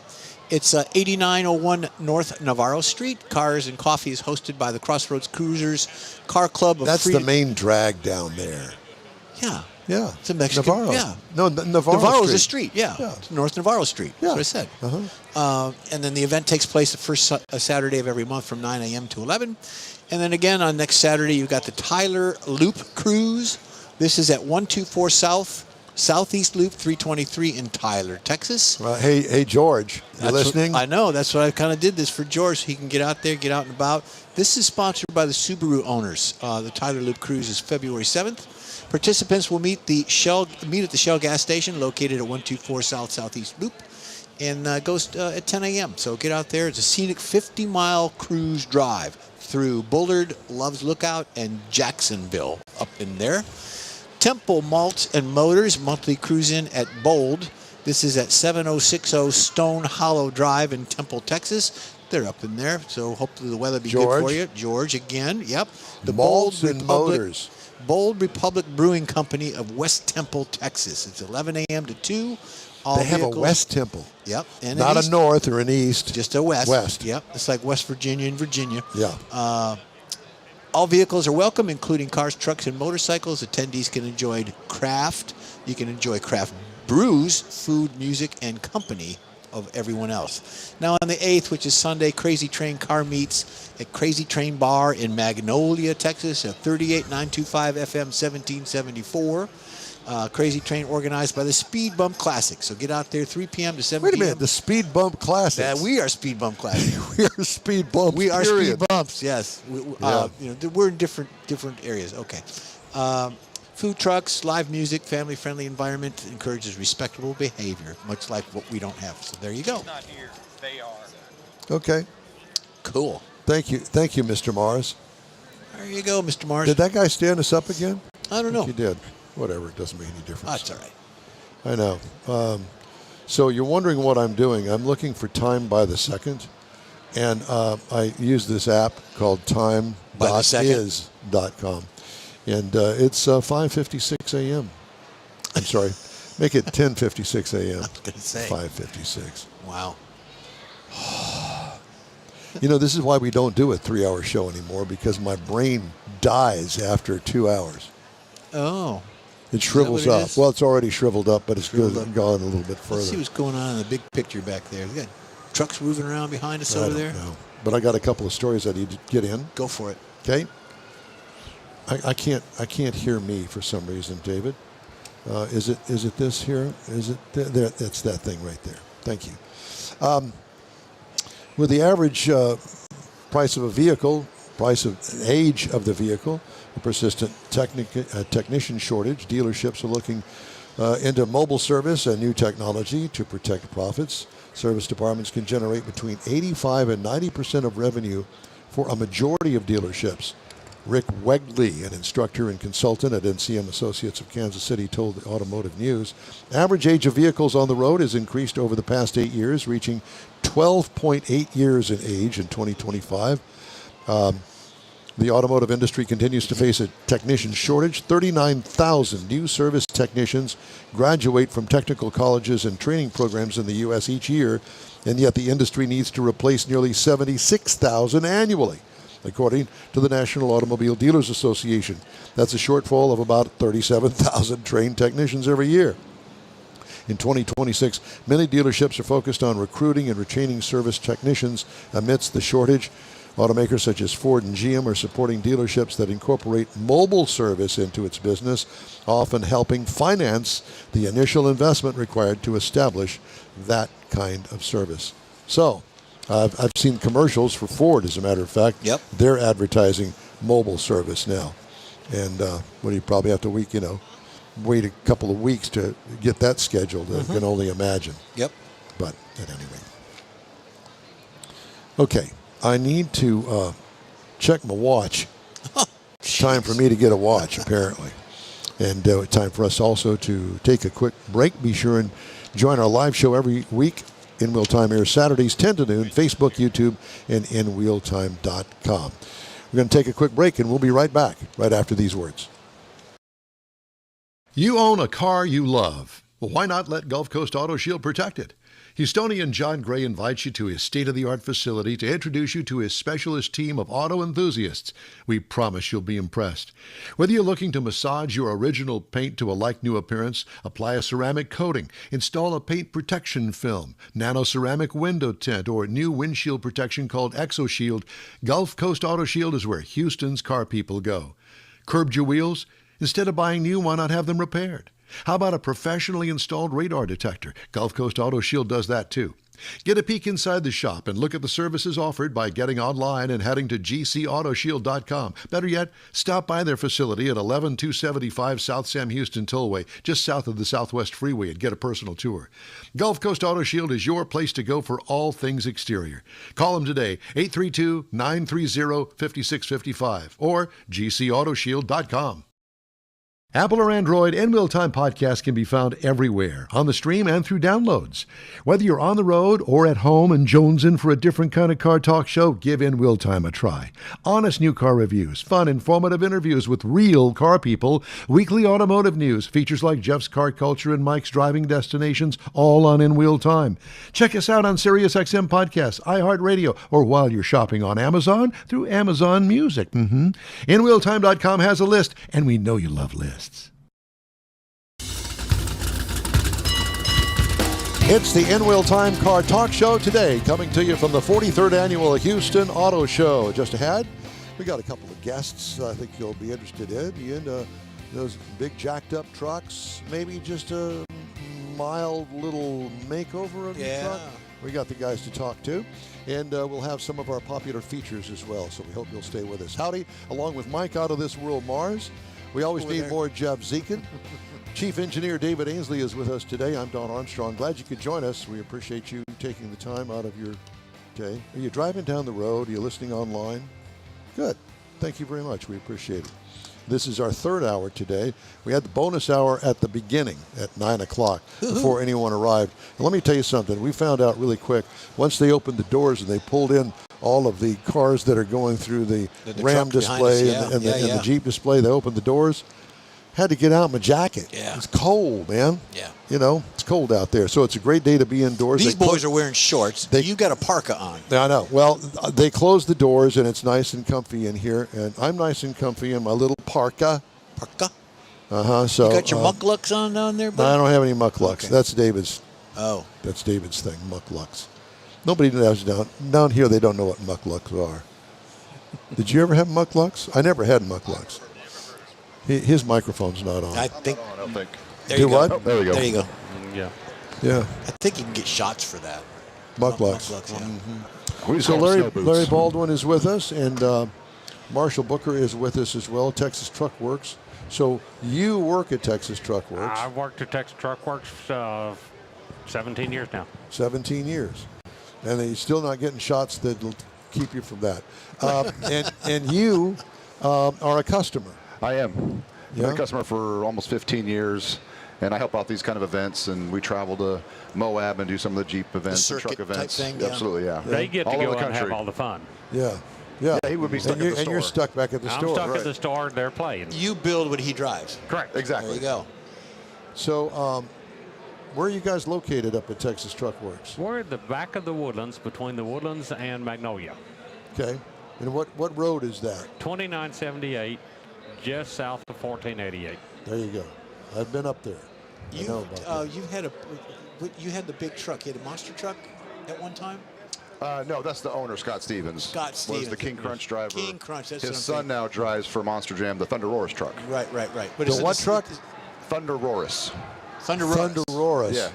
Now, y'all are coming here next weekend or in 2 weeks here? No, I think the next 2 weekends. Yeah. Yeah. There'll be a Monster Jam show at the NRG Stadium. Yeah. Gotcha. Yeah. Yeah. We're across the street over here at NRG Center. Center. Yes. Yeah. That's it. It's just a massive I get lost coming to the parking is so lot. big. Yeah, We- it's huge. So Larry, bear with me on that. Larry, let's talk about Texas Truck Works and find out about what you guys do up there. I know that you don't necessarily do nothing but trucks because you do other things as well. Trucks and Jeeps are the hot item, but we really do anything. If you need commercial fleet work, we do that. If you need a trailer hitch, if you need a set of mud flaps, yeah, anything aftermarket we do. What is the number one thing that you guys do? The biggest money maker that you have? Probably bed covers. Bed Really? covers. On a pickup truck. I was waiting Yeah. for you to say, well, yeah, we do lifts. Lift, tires, wheels. Leveling is much more popular than the lifts. There's so many trucks leveled. What Yeah. a level. Leveling, yeah. Right. So air suspensions. We do a little bit of that for the heavy hauling loads.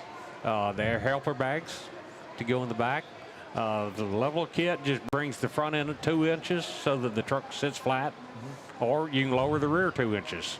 Yeah, I see a lot of them with the back end. Is that against the law or something? Or? I don't know. It doesn't make sense to me. That's why not they popular do it, around but- here. Yeah, I see them though.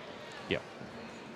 So tell me about you and how you got involved in this mess. I've always loved 4-wheel drive Jeeps and trucks since I was a little kid, like most little kids.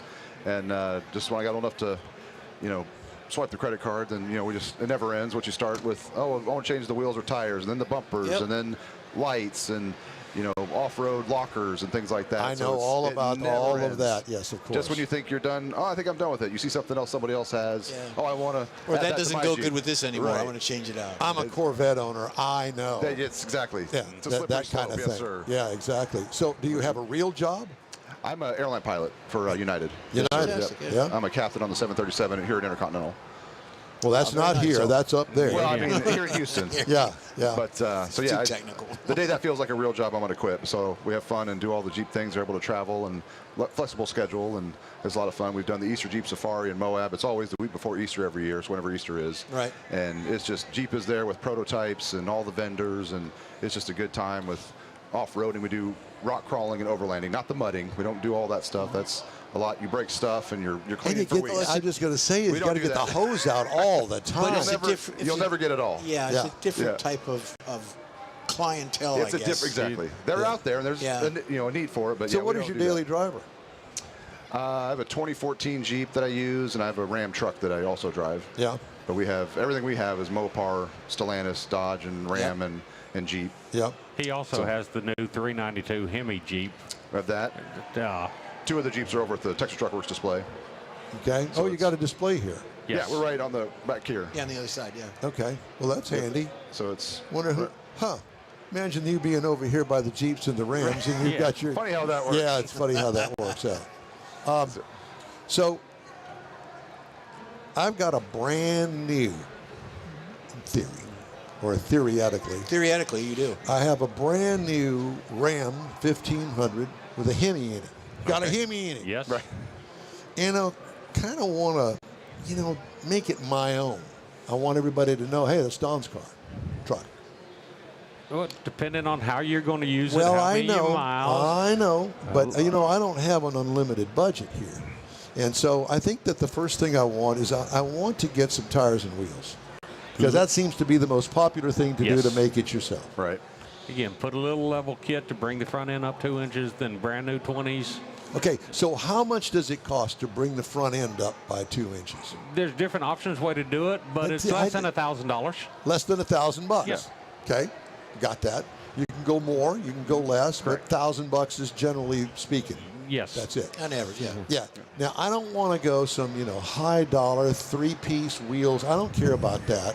You know what I'm talking about? Right. I'm a regular guy, and now I'm going to have to get something bigger. Yeah, So I'm going to have to buy some new tires to go with it. You guys do that too? Absolutely. Yes, and do some 20s with about a 33-inch tall tire.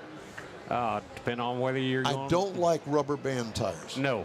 We don't that's- either. No. We're not fans of the 24s to 26s. That's What I prefer, this is just me talking. Was it the Jeep? Was it a Jeep Wrangler or was it a truck? I don't remember. But off-road, it had smaller wheels. Of course, they were 3-piece, but I don't need that. Just the look is good. Smaller wheels with big fat tires on them. Looked like I could go anywhere there. Exactly. That's my look. Right. right. And on a Jeep, I'd say do 17s, not do the 20s. Right. But still a 33. But no, 35. 35. On a Jeep, I want a 35, yes. At least 35, 37, up to 42-inch tires. You can go I don't want any big rubbing. tires. I don't want to have to do any major modifications yet. But I want that look, you know? Yep. But like I say, if you're doing the truck, the level kit just going to run up and down the highway is good, perfect as they did when you drove it off the lot. On the Jeep, you go a little taller, you make it your own. But if you still need to run 80 miles an hour to San Antonio and back, you can. Yeah. That's what I want. You would need a winch because you're probably going to get stuck. We do sell winches. I am stuck. I'm stuck on this car show. That's what I'm stuck on. So do you have guys like me that want to come in there and do that sort of thing? That is our customer. Yep. Yes, that is what we do. The everyday guys, yeah. Wow. Who drive That's it all how you week got long and- started. Yes, sir. Yeah. Shame Yeah, drive on it all you. week and then play on the weekends, and Yeah. be able to drive it home and Right. do the trails you want to do and Join a clean it club. up. Absolutely. Yeah. There's And, lots of Jeep clubs. Yep. They're, I have they're endless. I had a customer of mine that used to live in California. He's moved to Texas with a family business, big business, and he goes to Arizona with his Jeep. He's been to Moab, but Sure. he goes out there like once a month and does whatever they do, the trails and Right. rock climbing and stuff like that. He's got a couple. They don't look like Jeeps. They look like they're made to do. They Right. look like they'll hurt you. You know. Go Well, that's the beauty of the Jeep is you build it for what you do with Exactly. Right. it. If you need to go get groceries, or if you want to go climb the mountains, Jeep will do it. You know, and don't get me wrong. I mean, I love brand new Jeeps, but gosh, I'm good with one's got about 35,000 miles on it. The person that owned it before, they haven't done a thing to it Exactly, except drove right. it and changed the oil in it. That's it. Right. That's Yep. where I want to start. So, do you have customers that you help like that? All the time. Okay. Yes. And my question is, what is obviously it's more guys than girls coming in. Not do you as have much girls? as it used to be. Okay, It's catching that's up, my yeah, question. absolutely. Is what is the balance? No, or is the there? Jeep girls are becoming more and more popular, and that's why you'll see the pink Jeeps running up down the Yep, highways. yep. You go to the Jeep Club events, and they'll be 50-50. Yeah, we do. When we Wow. do the trail stuff, we have multiple Jeeps. So my wife has been starting to drive some. Fantastic. And get That's confidence. She loves it. And then there's women's runs that we do on some trails and some charity events like that, things to do. But yeah, the women are really they're stepping up on catching us up Well, on. that would be a on good interview attendance. for future. Yeah. Have some of the Jeep ladies. Yeah, yeah, put you absolutely. in touch with them. Yep. What's the most popular motor? Not the 392. That's a weirdo. That's the fun. That's a Don That is the Armstrong. most fun. No, I got that. But the V6 or the 4?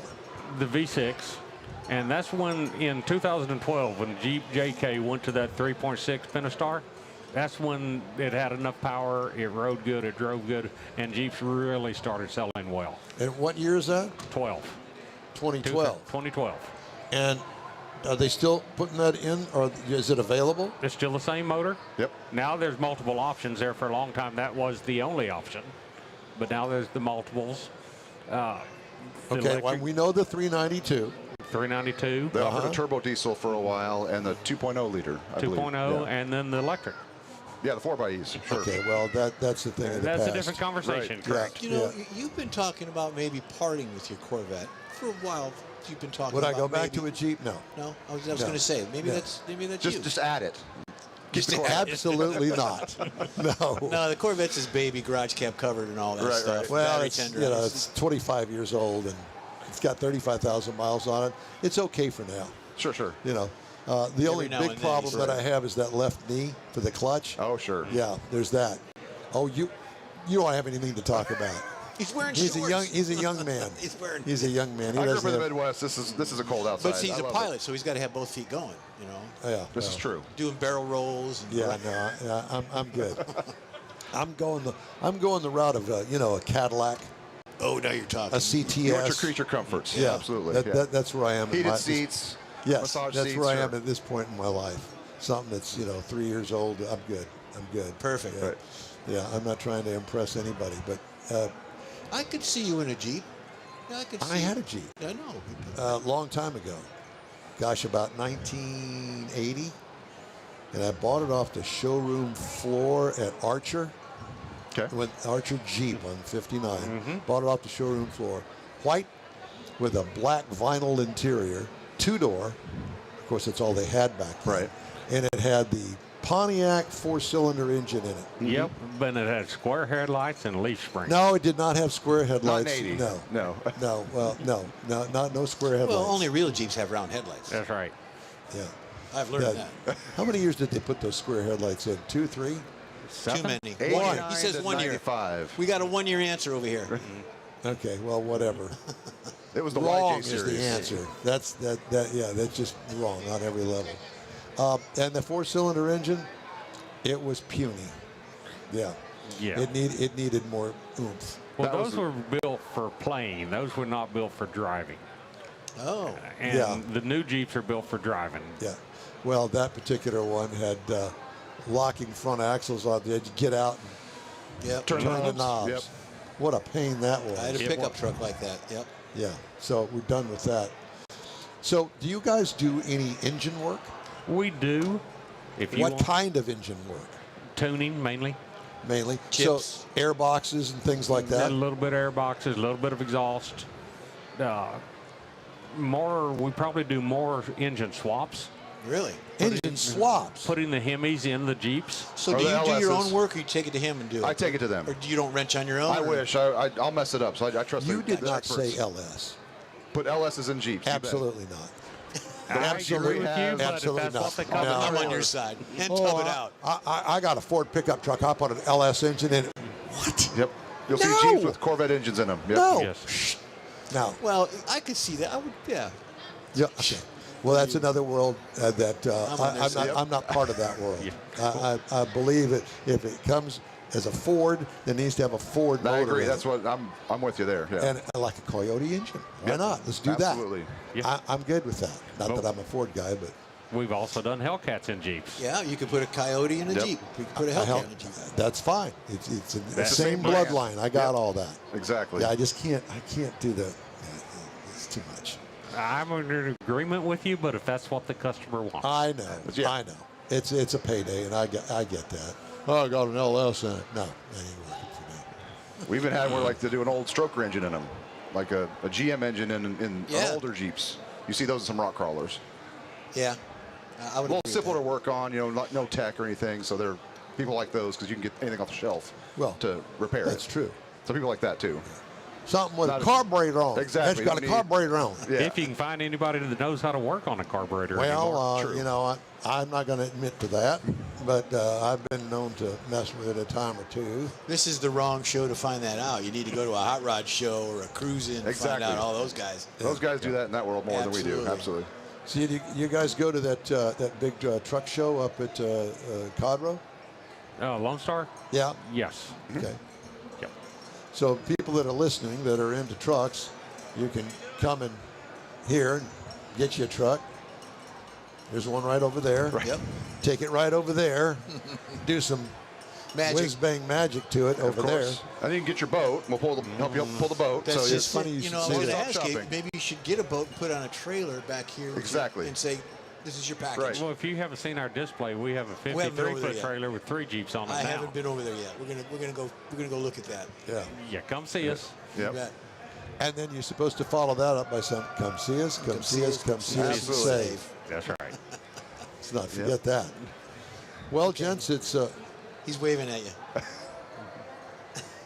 it's been a pleasure. Appreciate it. Good talking to you guys. Thank you Yeah. very much. You It's bet. a lot of fun. Great event. We've been Yeah. here all week. We'll be here tomorrow too. We'll come All see you. week. Absolutely. Thank you Come guys. by and Okay. see us. Awesome. Thank you. All right. All Thank right. you. Thank you, guys. We Thank you. appreciate you. Thank Texas you. Truck Works.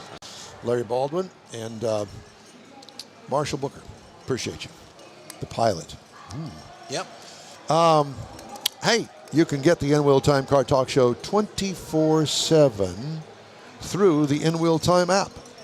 Just look for In-Wheel Time Car Talk. Podcasts available from your favorite podcast provider. And we video stream our live weekly show on Facebook, YouTube, and InWheelTime.com. In-Wheel Time Car Talk Show will continue right after this quick break. The Tex-Mex dining experience is defined by Lupi Tortilla, your destination for Texas's best beef fajitas and frozen margaritas. Since 1983, Lupi Tortilla has served authentic and time-tested recipes made with the freshest ingredients. Atmosphere is part of the award-winning experience at Lupi Tortilla, all developed in a little house near Highway 6 and I-10 in West Houston. Visit any of the Lupi Tortillas and you'll see the same attention to detail in each and every location. Start your Lupi experience with queso flammeado and guacamole, along with a classic frozen margarita. Dine on famous Lupi beef and chicken fajitas, or pepper shrimp brochette, or a fish or vegetarian entree, and finish with a scrumptious flan for dessert. Find Lupi Tortilla in Houston, College Station, Beaumont, Austin, San Antonio, and Dallas-Fort Worth. There's a Texas location near you. The recipes are authentic and time-tested. The ingredients always fresh. Lupi Tortilla, he's pretty good. Make a splash. Live the dream. It all happens at the Houston Automotive Show at NRG Center. Check out classic autos to today's cars and trucks. Experience off-road adventures with Polaris, Ram, and Camp Jeep. Explore 5 acres of the newest sport boats, fishing boats, and much more. It's all here, from the open road to the open water. If it thrills you, you'll find fun for the whole family. Get your tickets now. The Houston Automotive Show, making waves and fueling adventure. Here on the In-Wheel Time Car Talk Show today, coming to you from the 43rd Annual Houston Auto Show at NRG Center. So this is our bonus. Well, normally it's not a bonus hour. We did that in the 9 o'clock hour, but this is our 3rd hour of the show. So we've moved some stuff around. Normally this would be in our 2-hour show. But I wanted to give you the story of the week so we can kind of talk about that. Elon Musk's SpaceX is considering a potential merger with Tesla, as well as an alternative combination with artificial intelligence company xAI, according to Bloomberg News. Go. I'm just looking at him. You go.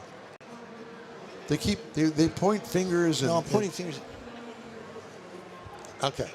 SpaceX and xAI are said to be in discussions to merge ahead of a public offering planned this year to bring Musk's rockets, Starlink satellites, the X social media platform, and Grok AI chatbot under one roof. The space firm has discussed the feasibility of a tie-up between SpaceX and EV maker Tesla, an idea that some investors are pushing, according to Bloomberg. Discussions are a sign that Musk, the world's richest man, is weighing how to consolidate his empire. Musk is CEO of SpaceX and xAI, which controls X. He also runs Tesla, Tunnel Company, The Boring Company, and neurotechnology firm Neuralink. SpaceX, a massive deal, may complicate its IPO, but add momentum to efforts to launch data centers into orbit, a key goal in the escalating AI race against OpenAI, Meta Platforms, and Alphabet's Google. I could see all of this happening. What will happen to Tesla? I think Tesla will continue, but my prediction is they're going to stop making the Tesla truck. Yeah, probably. That is not turned into that, or they're going to launch it to be the new moon rover. Either that, or put it underneath the blast-off rocket so it could melt and see what's going to happen to it at that point. When they go to Mars, they can drive it around. So Benjamin Miller is joining us today. And we're going to interview him about the classic car display that's here at NRG. But we're also going to pull him in because we're going to do the Hemmings Sold Car Weekly Roundup, a little thing that we do, guess the sold car price. But right after, I give you this week's recalls, including the Rivian improperly secured seatbelt retractor assemblies. Martha, it won't go in. It's not going to fit. Rivian R1S and the Rivian R1T recalled, 22 to 26 model years. Ford couldn't go a day without having a Ford can't go a recall. week without Ford recall. Ford Escape and Focus 2013 to 2019. Engine block heater may short circuit and cause a fire. We did that last week, along with the Lincoln MKC. Well, that one's still burning. And also the Ford Explorer and Focus, so they've expanded it. 2016 actually to 2024. Lucid Gravity 2025 and 26. Review camera image may not display. And instrument panel display failure on every Genesis known to man, including Genesis himself. Improperly welded door strikers in the Nissan Altima, Frontier, Kicks, and Sentra 25 to 26. And Chevy Blazer EV. Whoa. Damaged parking brake wiring harness. Martha, you smell something burning in here? Stay on the Ford. There's those. Okay. Now, let's get to the sold cars roundup, shall we? So it's a little game that we play that I'm going to give you the model year and the car and some added features. Tidbits. Yeah. He's going to display it up there for all to see, and you're going to guess the sold car price. Okay? So first up today is a 1965 Chevrolet Corvette. It's got side pipes, and it looks like it's got knockoff wheels. They're probably fake, and this is probably not a stock car. My guess is it's a resto mod that looks really stock, but I don't think it is. How much do you think a 65 Chevy Corvette? Clean, it looks black, and it looks stock. How much do you think that's sold for? I'll go first. I watched Barrett Jackson. I'm going to go 75 grand. 75 grand? Yes, sir. Mr. Mars, do you have a guess? Oh, no, you can't guess. You can't guess. No, he put up the pictures. Jeff Heitzman said that he thinks 25,000. 25,000. I would say 50. 50. Well, it's sold for 63,000. Okay, so it's a tweener between. It's a tweener. Okay, next one up is Jeff's car. All right. This, ladies and gentlemen, is a 1973 Cadillac Eldorado convertible. Priceless. It's priceless, and it's has no end to the length of it. How much do you think something like that would sell for? Now, this looks like it's been around the block a couple of times. It's a parade car is what that It is. says it's an official pace car for something. They did it, yeah. Yeah, pace car for what? The Motor Week 100 or something somewhere? It doesn't make any difference. Keep those nasty thoughts to yourself. What do you think that 73? 25 grand. 25 grand. Yeah. Jeff Heitzman says 31. 31. Ben? 18. Guess what, Ben? 18,375. You're the man. That's why I pulled you in on it. And that's why he's got a classic car show. Okay, that's it. All right, next up, let's do a 2014 Porsche Panamera. Now this is the 4-door version. Okay, it's the only version, but the Porsche Panamera. And so what year? It's 2014. Okay. So it's 12 years old. Main thing is it's 4 doors. It's 4 doors. That's what I'm thinking. Okay, so what do you think something like that would sell for? How many miles? Don't have the miles. Don't have the miles. I'm going to go 21. 21. David Lusk That's a says guess. 59K. Oh. 59,000. I'm going to go 35. Okay, well, Yeah, I Heisman selected says this car 35 because also. of the price. It sold for $12,075. Exactly. That was my reaction. Going, what? Totally car. Next up, a 1969 Pontiac GTO Judge, and I will tell you, baby. based on the price, it's probably Original? it's probably an original. It's probably an original. It's probably had a repaint. It had would some be work my done. guess. Yeah. But it looks stock. Pontiac Judge. However, it doesn't have those great big things across the wheel openings. Yeah, the stickers. There's a word for it, yeah. Whatever. So 69 Pontiac GTO Judge. 32. 32. Would you like to guess? I don't have mileage on it. 37,000. 37,000. Ben's going. I'm going higher. I think 70. $63,000. Ben! David You Lusk go, came in Ben. at 29, so everybody was kind of under it there. Okay. Well, I Next was up. only by half of Next it. up is a white pickup truck, 1997 model year, Chevrolet K 1500. 4x4. Yeah. 4x4. And I picked this because it is a standard two-door pickup truck. Okay? And it's a 1500, so it's a half ton. It's got a big cover or something on it. Z71. Whatever. How many miles? Don't have the miles. I picked it because, partially because of the price that it sold for. $12,000. $12,000, Jeff says. 17. 17. Jeff Heisman says 30. Well, Jeff Heisman is close. 25,358. It's clean. It looks stock.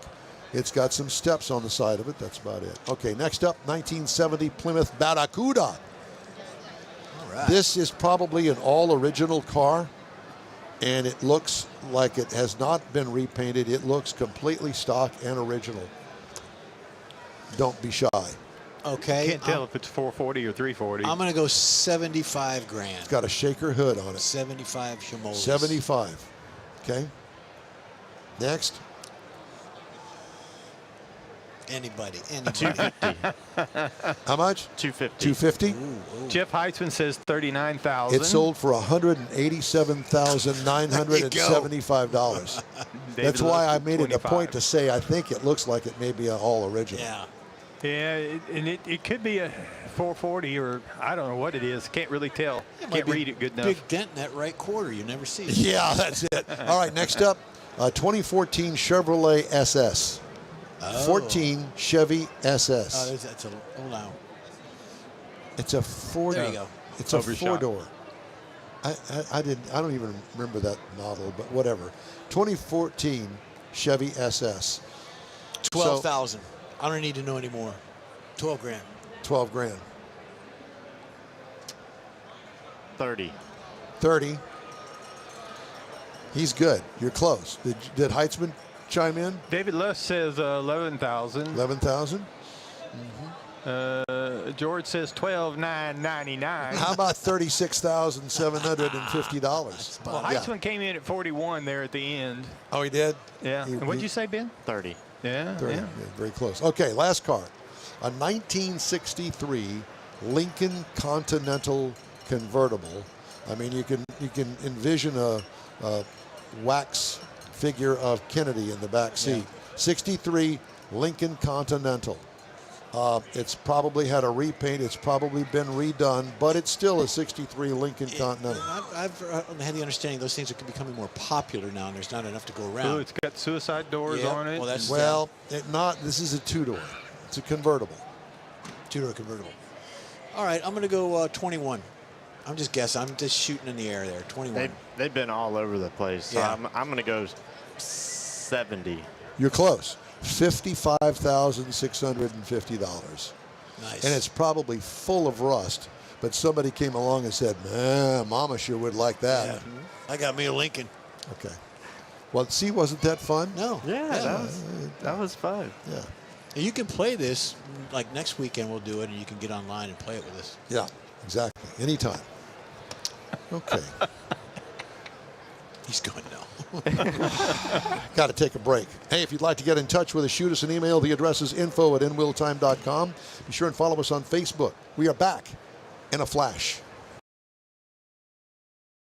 The Tex-Mex dining experience is defined by Lupi Tortilla, your destination for Texas's best beef fajitas and frozen margaritas.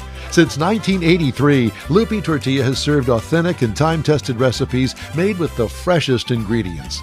Atmosphere is part of the award-winning experience at Lupi Tortilla, all developed in a little house near Highway 6 and I-10 in West Houston.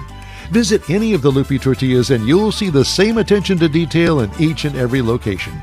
Start your Lupi experience with queso flammeado and guacamole, along with a classic frozen margarita.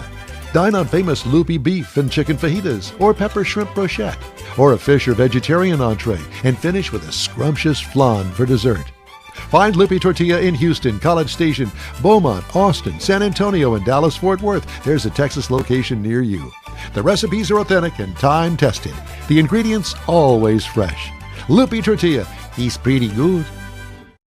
Make a splash. Live the dream. It all happens at the Houston Automotive Show at NRG Center. Check out classic autos to today's cars and trucks. Experience off-road adventures with Polaris, Ram, and Camp Jeep. Explore 5 acres of the newest sport boats, fishing boats, and much more. It's all here, from the open road to the open water. If it thrills you, you'll find fun for the whole family. Get your tickets now. The Houston Automotive Show, making waves and fueling adventure. And from the 43rd Annual Houston Auto Show at NRG Center, welcome to the In Wheel Time Car Talk Show. Just ahead, we got Ben Miller going to talk about classic cars that are also on display here. You don't want to miss that. It's an extra treat for those that are looking at the new cars. Got to have some classics in here. Got to be able to say, oh, they don't do that anymore, Well, but I like that. They brought us in. We're kind of classic. Yeah. Wait a Not minute, me. antique. I meant to say antique. Antique, yeah, well. Classic. Yeah, anything to do with there you go. anything We're gonna go with age-related. classic. Classic. Mars, would you consider yourself classic? I have for several years now. Classic. I'm classy. I'm classic. I would don't go think that far, but I would think aged out would probably be more appropriate, but that's just me saying. Not Okay. vintage. What? Vintage. There you go, Vintage. vintage. There you Well, go. that's you can say that about him. Yeah, any of those I'll things. take vintage. Vintage. Okay. I'll take vintage. You like a fine wine, Michael. So Ben Miller is with us, and he is typically charged with supplying, if you will, some classic cars here to the show. How many do you normally supply? Normally now about 40. 40 cars. So, how are you a member of a club? Well, No, we've talked sir. to you before. Yes, yeah, sir. He's been on the air with us before. Okay. Yeah. And you did it with your family at one point, didn't you? No, so there's another guy that used to do it, and he passed away, and so that's whenever I stepped in. And See. I think it's been 9 years now. Yeah. It's been a while. Yeah. I can tell by the gray hair. Yeah, that's it. So, Comes with the territory. how do you get to know all of these people? Well, some of them I've already known before whenever I showed at Autorama and doing the car shows, you know, and then Now, there's- wait a minute. You showed at Autorama. You mean what? Your cars? Yes, sir. Okay. Yeah. So- I showed 10 years straight. I never took a break. And then what did you show? we've had different cars in there. It wasn't always the same. So we showed our 69 GT350, 71 Boss 351, 70 Boss 302, our Terlingua. We had a 55 Ford Custom Line. You're a Ford guy. Seems to be a theme there. Yeah. So I have had other cars, but the Fords you're a Ford guy. Well, that's okay. Yeah. And you've had them out on like the concourse out front at one. Yeah. So, how did you connect with these guys? You didn't call me and ask me to put my, 2001 Corvette with 35,000 miles on, although it could easily go in. I didn't see you at a car show, so.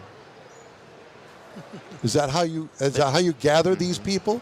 Yeah, either I already know them and I know what they have. I try to remember the cars that they have, and sometimes they get new ones. They buy and God, sell. he's one of those young guys that has a memory. Yeah. He's one of those. I try to. Yeah. Yeah. But I either know them, or if they've shown with me, like there's a few guys that have already shown with me a few years now, and so they just bring. I find out what they have, and then. So it's not the same car. No, might be the same person, but not the same car. Right. So these guys are really into classic cars, and I'm tired of this one, I'll get another one. One of those. Yeah. Do they go to auctions? They either go to auctions or they buy them from other individuals. Or they build something new. Exactly. Yeah. So they're connected, in other words, to the classic car group. Yes, sir. And it is a group because, they're the late model guys, a few. And late models, I'm talking about like something like I have. To me, that's a late model, the 2001. Although it's 25 years old, and I could get the antique license plate now. Not that I want one, nor would I get one. It would be apropos, wouldn't it? He'd put it in his pocket. I didn't say it. I know. Thought it, but I didn't say it. Okay, so how does it work that they get the invite? Hey, it's Ben. I met you at a car show this past summer. Remember me? Oh yeah. Well, I supply cars for Houston Auto Show in January typically, And other events, yeah. and mainly this one. And would you be interested in showing your car, putting it inside an enclosed building for a week?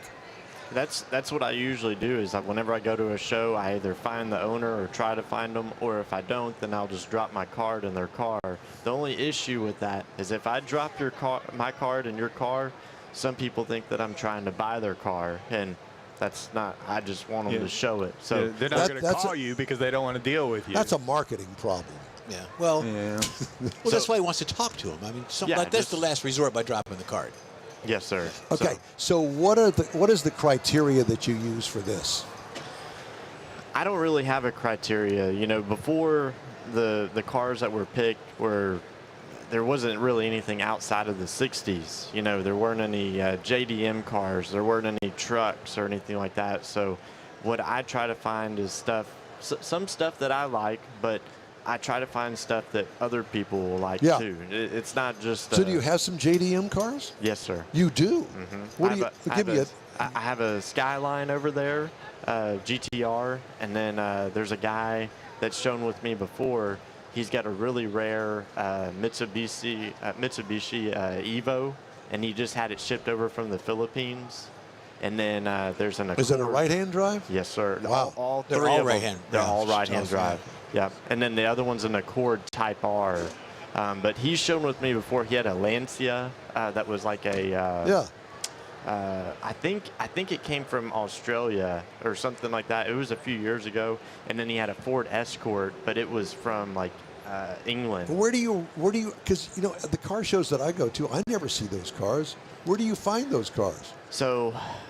Do they show them? Or what car shows do you go to? They so I have a buddy of mine that goes to Cars and Coffee up in Cyprus. So they'll show up there, and sometimes I go with him. It just depends on what I'm doing because this isn't my only job. So no, I wish it was. Yeah, we all do. Yeah, I have other stuff to do. You got to make some money.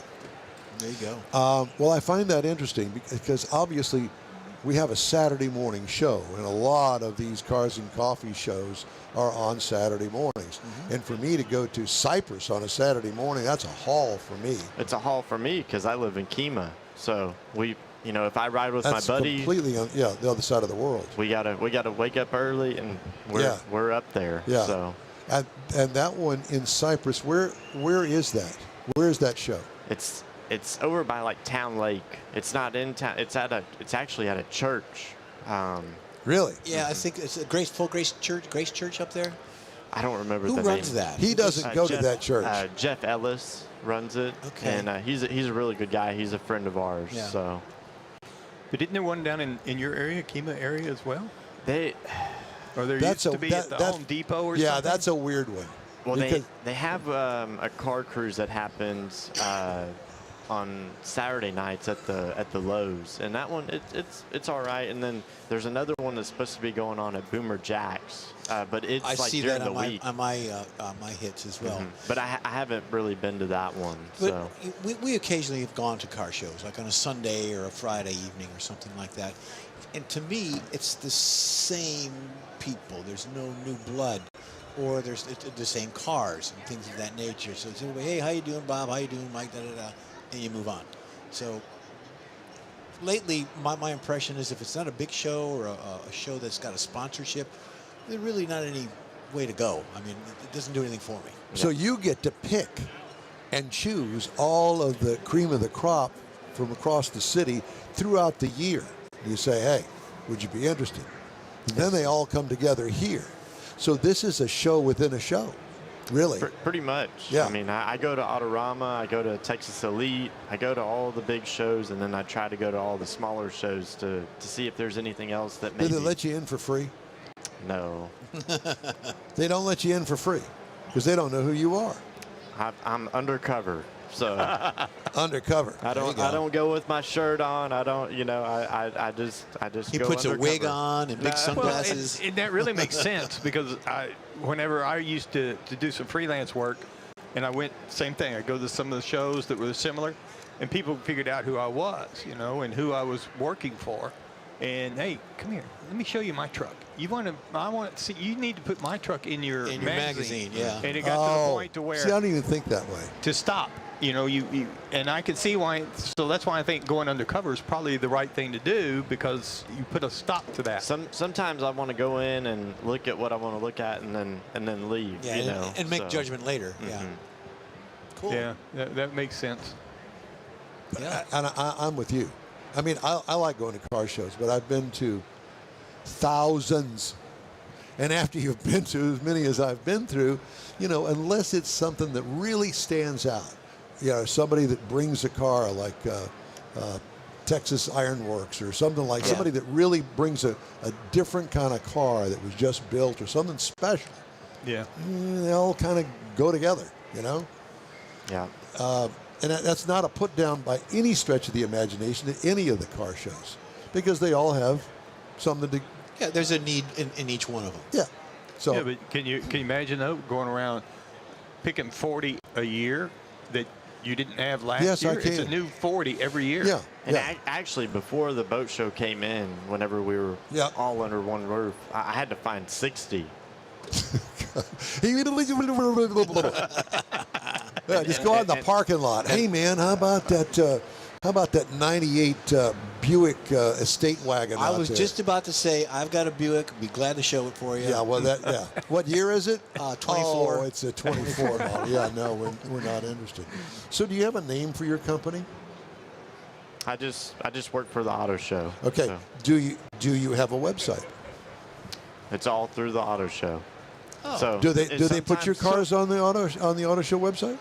I think they do. They put some of the pictures of the sections, But usually, if someone, what I've had in the past is if someone wants to show something and they haven't seen me somewhere or something, then they'll actually send like an inquiry through the auto show, and then I'll get it. Oh, So- just pass it along. Yeah. So your other cars. His personal cars? Yeah. Is that just something down in Kemah that you just do in your spare time? I guess what I'm trying to figure out, what do you do besides the car show, the auto show? We deal with real estate. He's a real estate mogul. No, I'm not. Don't tell him. No, my dad, it's a family business. My dad and my uncle and my grandpa, even before that, they've dealt a lot with rent houses and everything. So I've stepped in and I have my own He's stuff. part of the Weingarten family Sure. from Houston way back when. He just changed his name to Miller. Just Just so he could be under his own. yeah. All right. So what do you Cars. got? What do you got? What do you got over there that besides what you've already spoken about that really you think is worthy of me coming to the show and seeing? So I would say the first thing, because that's the first thing you're going to see, is out in the lobby. I've got a collector in the rotunda. He brought a 21 Ford GT, 2021, and then there's a brand new GTD out there. And there's not very many GTDs that have been released. I thought Ford might have one, but they don't have one over there. So I was able to have the collector bring it. So and he just got it December 2nd. There's cars. There's a few that are supposed to come to the Houston area. They're built up in Canada where the GTs are built, and they can't ship it right now because it's too cold. Wow. It's too cold to ship. For the tires that are on Yeah, the car. it's Really? the Z-rated tires because we did that with Goodyear. Goodyear had to pull some out. Don't drive your car below 40 degrees because your tires will crack. So the cars are hand built up at Multimatic in Canada, and they cannot let it. The car is ready to go, and they can't release it. Right. So when you're here and you've got all the cars displayed, do the owners show up or are they like absent? So I was talking about that with another owner the other day, and so basically I have some people there from Matagorda that they brought their Land Cruiser, and it's beautiful. It's over there in the corner.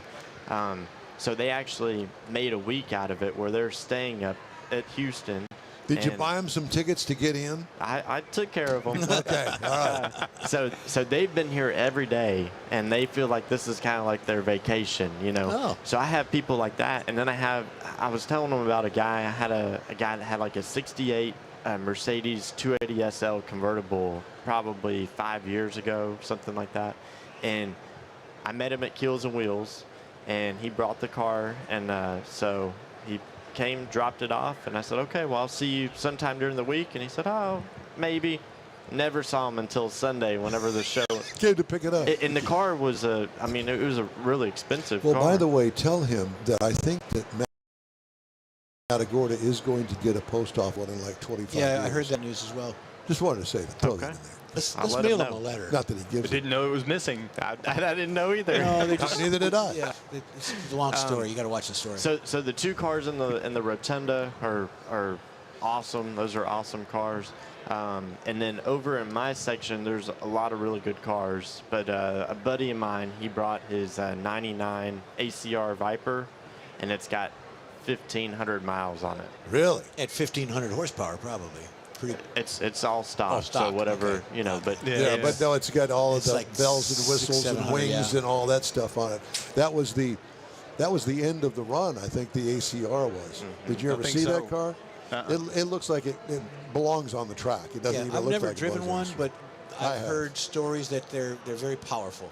They're very just the stock, controllability. just the stock one. Yeah, because it controllability. has no traction control. It's you, buddy. Yeah. And let me tell you, we know a person that put it not that particular car, but put a Viper upside down in a ditch, and Chrysler, Dodge had to take it back and crush it. They couldn't sell it. Yeah, and that was the end of it in the press fleet. Yeah, that was the end of it in the press fleet. The last one I drove was up there at Chelsea at the test track. They had a place out there, and the guy before me had turned off the traction control. Well, and I hit that first turn, and I don't recall them ever having traction control. This one had it, because when I went around that corner, I knew it, and they told me real quick, do not turn that off. Like, dude, I didn't touch it. So I've got that car that's got 1,500 miles, and then I have a 2014 Viper next to it that's completely modified. It's got 2 nitrous models in the back. So. See, that's what it needs. More Doesn't horsepower. need Yeah, that. Doesn't everything need more horsepower? I guess, yeah. It looks like it's fast. Hey, I want you to stay with us. We've got to take a break. Okay.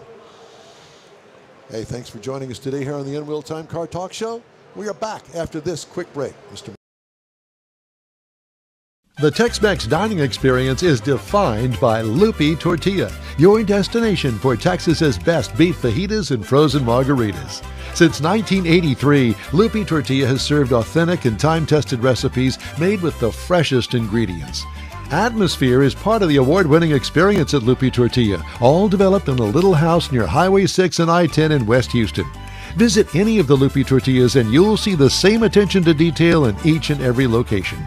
Start your Lupi experience with queso flammeado and guacamole, along with a classic frozen margarita. Dine on famous Lupi beef and chicken fajitas, or pepper shrimp brochette, or a fish or vegetarian entree, and finish with a scrumptious flan for dessert. Find Lupi Tortilla in Houston, College Station, Beaumont, Austin, San Antonio, and Dallas-Fort Worth. There's a Texas location near you. The recipes are authentic and time-tested. The ingredients always fresh. Lupi Tortilla is pretty good. Make a splash. Live the dream. It all happens at the Houston Automotive Show at NRG Center. Check out classic autos to today's cars and trucks. Experience off-road adventures with Polaris, Ram, and Camp Jeep. Explore 5 acres of the newest sport boats, fishing boats, and much more. It's all here, from the open road to the open water. If it thrills you, you'll find fun for the whole family. Get your tickets now. The Houston Automotive Show, making waves and fueling adventure. Welcome back to the N-Wheel Time Car Talk Show, coming to you from NRG Center and the 43rd Annual Houston Auto Show. Our guest is Ben Miller, and we got a couple minutes before we have to wrap up things. So you got some pretty cool cars over there. Yeah. Where are you off to next? What other show are you doing? He's only doing this one. Well, I mean, another car show that you're going to go and kind of recruit people. just whenever they start back during the winter, it just kind of. Well, there's a few out there, but they're the regulars. Yeah, it'd be every like third Saturday. Yeah. Oh. But since you peruse all these shows, I would imagine that you probably go to a few and Yeah. see ya. I'm out. Next one I'll probably go to, I think, is the Corvette and Chevy Expo, like a big. Down big in show. Galveston? Yeah. That's coming up. Yeah, it's coming up. I don't remember when, but that's probably the next big show. And then sometimes what happens is there's a show down at the pier at Pier 21, the Pontiac show. Pontiac Club. And so sometimes those are actually the same weekend. So if I time it right, then I can go to both. I Yeah. can go to one and then. Well, that's interesting. I did not know that they were one and the same. Well, That's Woody's not show, really. right? They're in the Woody same show? location. The If Pontiac. I go to the same Saturday, whenever everything's Yeah. going, then I can. Otherwise, I would have to go like to one Saturday and then the next one Sunday. Yeah. But So you mentioned, is that Woody's show, the Pontiac show? No. Woody's is later. It's the actual Pontiac Club. Okay. They've been doing it for years on Pier 21. It's a The great A- little show. It's the just like one APA. day, I believe, isn't it? Yeah. Saturday. Yep. Yeah, but it's a really neat location for that. Yeah, that's a really cool show because they park them all on the pier and everything, and you can go eat at Willie G's. It's a real relaxed show. So Do you go to Meekham's to look for stuff? no, because everybody's selling. Well, anytime anyone has anything for sale, what I always tell them is you check back with me whenever we get closer to the show. Because I don't even, you may not even have this, Right, right. Yeah, that makes sense. And the problem with Mecum is I would stick around and talk to people, but you have no idea where those cars are going to go. Have you done the Hot Rod Tour or maybe in Granbury, their big show? I haven't been up there, no. I go to Pate, swap meet. I go with my dad just kind of as a, we've been going It's a forever. big place, yeah. Big event. They don't really have any, cars like that you would. Yeah, because it'd be the same thing. They got you don't know. The Soul Corral. These are all for sale. And there's cars that I would like to have here, but like if I go to Autorama or the Texas Elite Show, but they're from Louisiana or they're from Denton or and I don't. I mean, it'd be cool if someone would. Mars, bring, you know who you need to introduce him to? Your friend over in Louisiana. Jim. Jim. I was thinking of does that he too. still have? Tilly. Does he have? He's got 2 more cars, and he's got a buddy that's got a T-Bird collection in a warehouse in Lake Charles. There's your guy. We actually, when one of the last times that we were at Autorama, we had him display his car in our booth. That thing was outstanding. I think He won. get first. He won. He He won won first in his class. first in his class. It was magnificent, and he did all the work on it himself. I mean, it was truly, and it was all stock, if I'm not mistaken. But it was a hot rod from '69. It's like a '63 Belvedere, something like that. Block and the cross rams and all that stuff. Yeah, it was, and it got lots of looks and won the class. But that'd be a guy. He's that a great would, guy to work with. And In he fact, would stayed come, the he whole would, time. I was going to say he would wind up staying like your other guys. He would come over here and To show enjoy the the car. show and talk about it. Yeah, and some guys, you think that they would want to do it, and I know a few that have a bunch of cars and they don't even, they just want to go drive them. Right, they don't. right. That's okay too. Yeah. No, I But Jim get it. drives his, but he also likes showing them. Yeah, I'd definitely like to talk to him. So Yeah, there'll be somebody that you two would connect, and just a great guy, older guy. Is there? Do they In have to fact, sign waivers or anything? His son is the same age as my son that's standing over there, so he's considerably older. In that car, now that I think about it, he won some awards at the Mopar Nationals the same year that he was in our booth at Autorama. Yeah. yes, there is a form. So whenever I talk to them, sometimes I don't have them right off hand, but there's a form that they just have to fill out, and it just has their normal information. So. Cool. Well, Ben, it's great to talk to you. Great to see you again. Great to see y'all. Yeah, I'm sorry we missed you last year, I think, but It's okay. I was still here. So. that's great. So did you leave your card with Mr. Mars so we know how to get a hold of you directly? I will get him one. Please do, because we've wanted to talk to you, but we don't know how to get a hold of you. I guess we could have called Rochelle, but you know how that she's goes. busy. Yeah. So anyway, thanks so much for coming by. Yeah, I thought I had Enjoyed it. Jim's number. I was going to give it to you, but It I was don't. fun. All right, we're going to take a quick break, and we're going to wrap up today's show from the Houston Auto Show, and we hope that you'll stay with us. You're on the In Wheel Time Car Talk Show. We're back. You own a car you love. Well, why not let Gulf Coast Auto Shield protect it? Houstonian John Gray invites you to his state-of-the-art facility to introduce you to his specialist team of auto enthusiasts. We promise you'll be impressed. Whether you're looking to massage your original paint to a like-new appearance, apply a ceramic coating, install a paint protection film, nano-ceramic window tint, or new windshield protection called ExoShield, Gulf Coast Auto Shield is where Houston's car people go. Curbed your wheels? Instead of buying new, why not have them repaired? How about a professionally installed radar detector? Gulf Coast Auto Shield does that too. Get a peek inside the shop and look at the services offered by getting online and heading to gcautoshield.com. Better yet, stop by their facility at 11275 South Sam Houston Tollway, just south of the Southwest Freeway, and get a personal tour. Gulf Coast Auto Shield is your place to go for all things exterior. Call them today, 832-930-5655 or gcautoshield.com. Apple or Android, In Wheel Time podcast can be found everywhere, on the stream and through downloads. Whether you're on the road or at home and jonesing for a different kind of car talk show, give In Wheel Time a try. Honest new car reviews, fun, informative interviews with real car people, weekly automotive news, features like Jeff's Car Culture and Mike's Driving Destinations, all on In Wheel Time. Check us out on SiriusXM Podcasts, iHeartRadio, or while you're shopping on Amazon, through Amazon Music. InWheelTime.com has a list, and we know you love lists. Well, that's all for this week's In Wheel Time Car Talk Show. Be sure and check us out online at InWheelTime.com. We're always looking for new, informative, and fun automotive things to bring to our global audience. If you've got an idea, event, road trip, or tall tale you'd like us to feature, let us know. Our email address is info@InWheelTime.com. When you're looking for award-winning car talk, you can find the In Wheel Time Car Talk Show 24/7 on the In Wheel Time app and website. Grab a podcast from your favorite podcast store.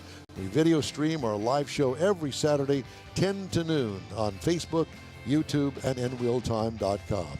Next week, we're back in our Dual City studios, kind of like the Huntley-Brinkley report. The In Wheel Time video technical director is, we need more Jeff Zekin. We do.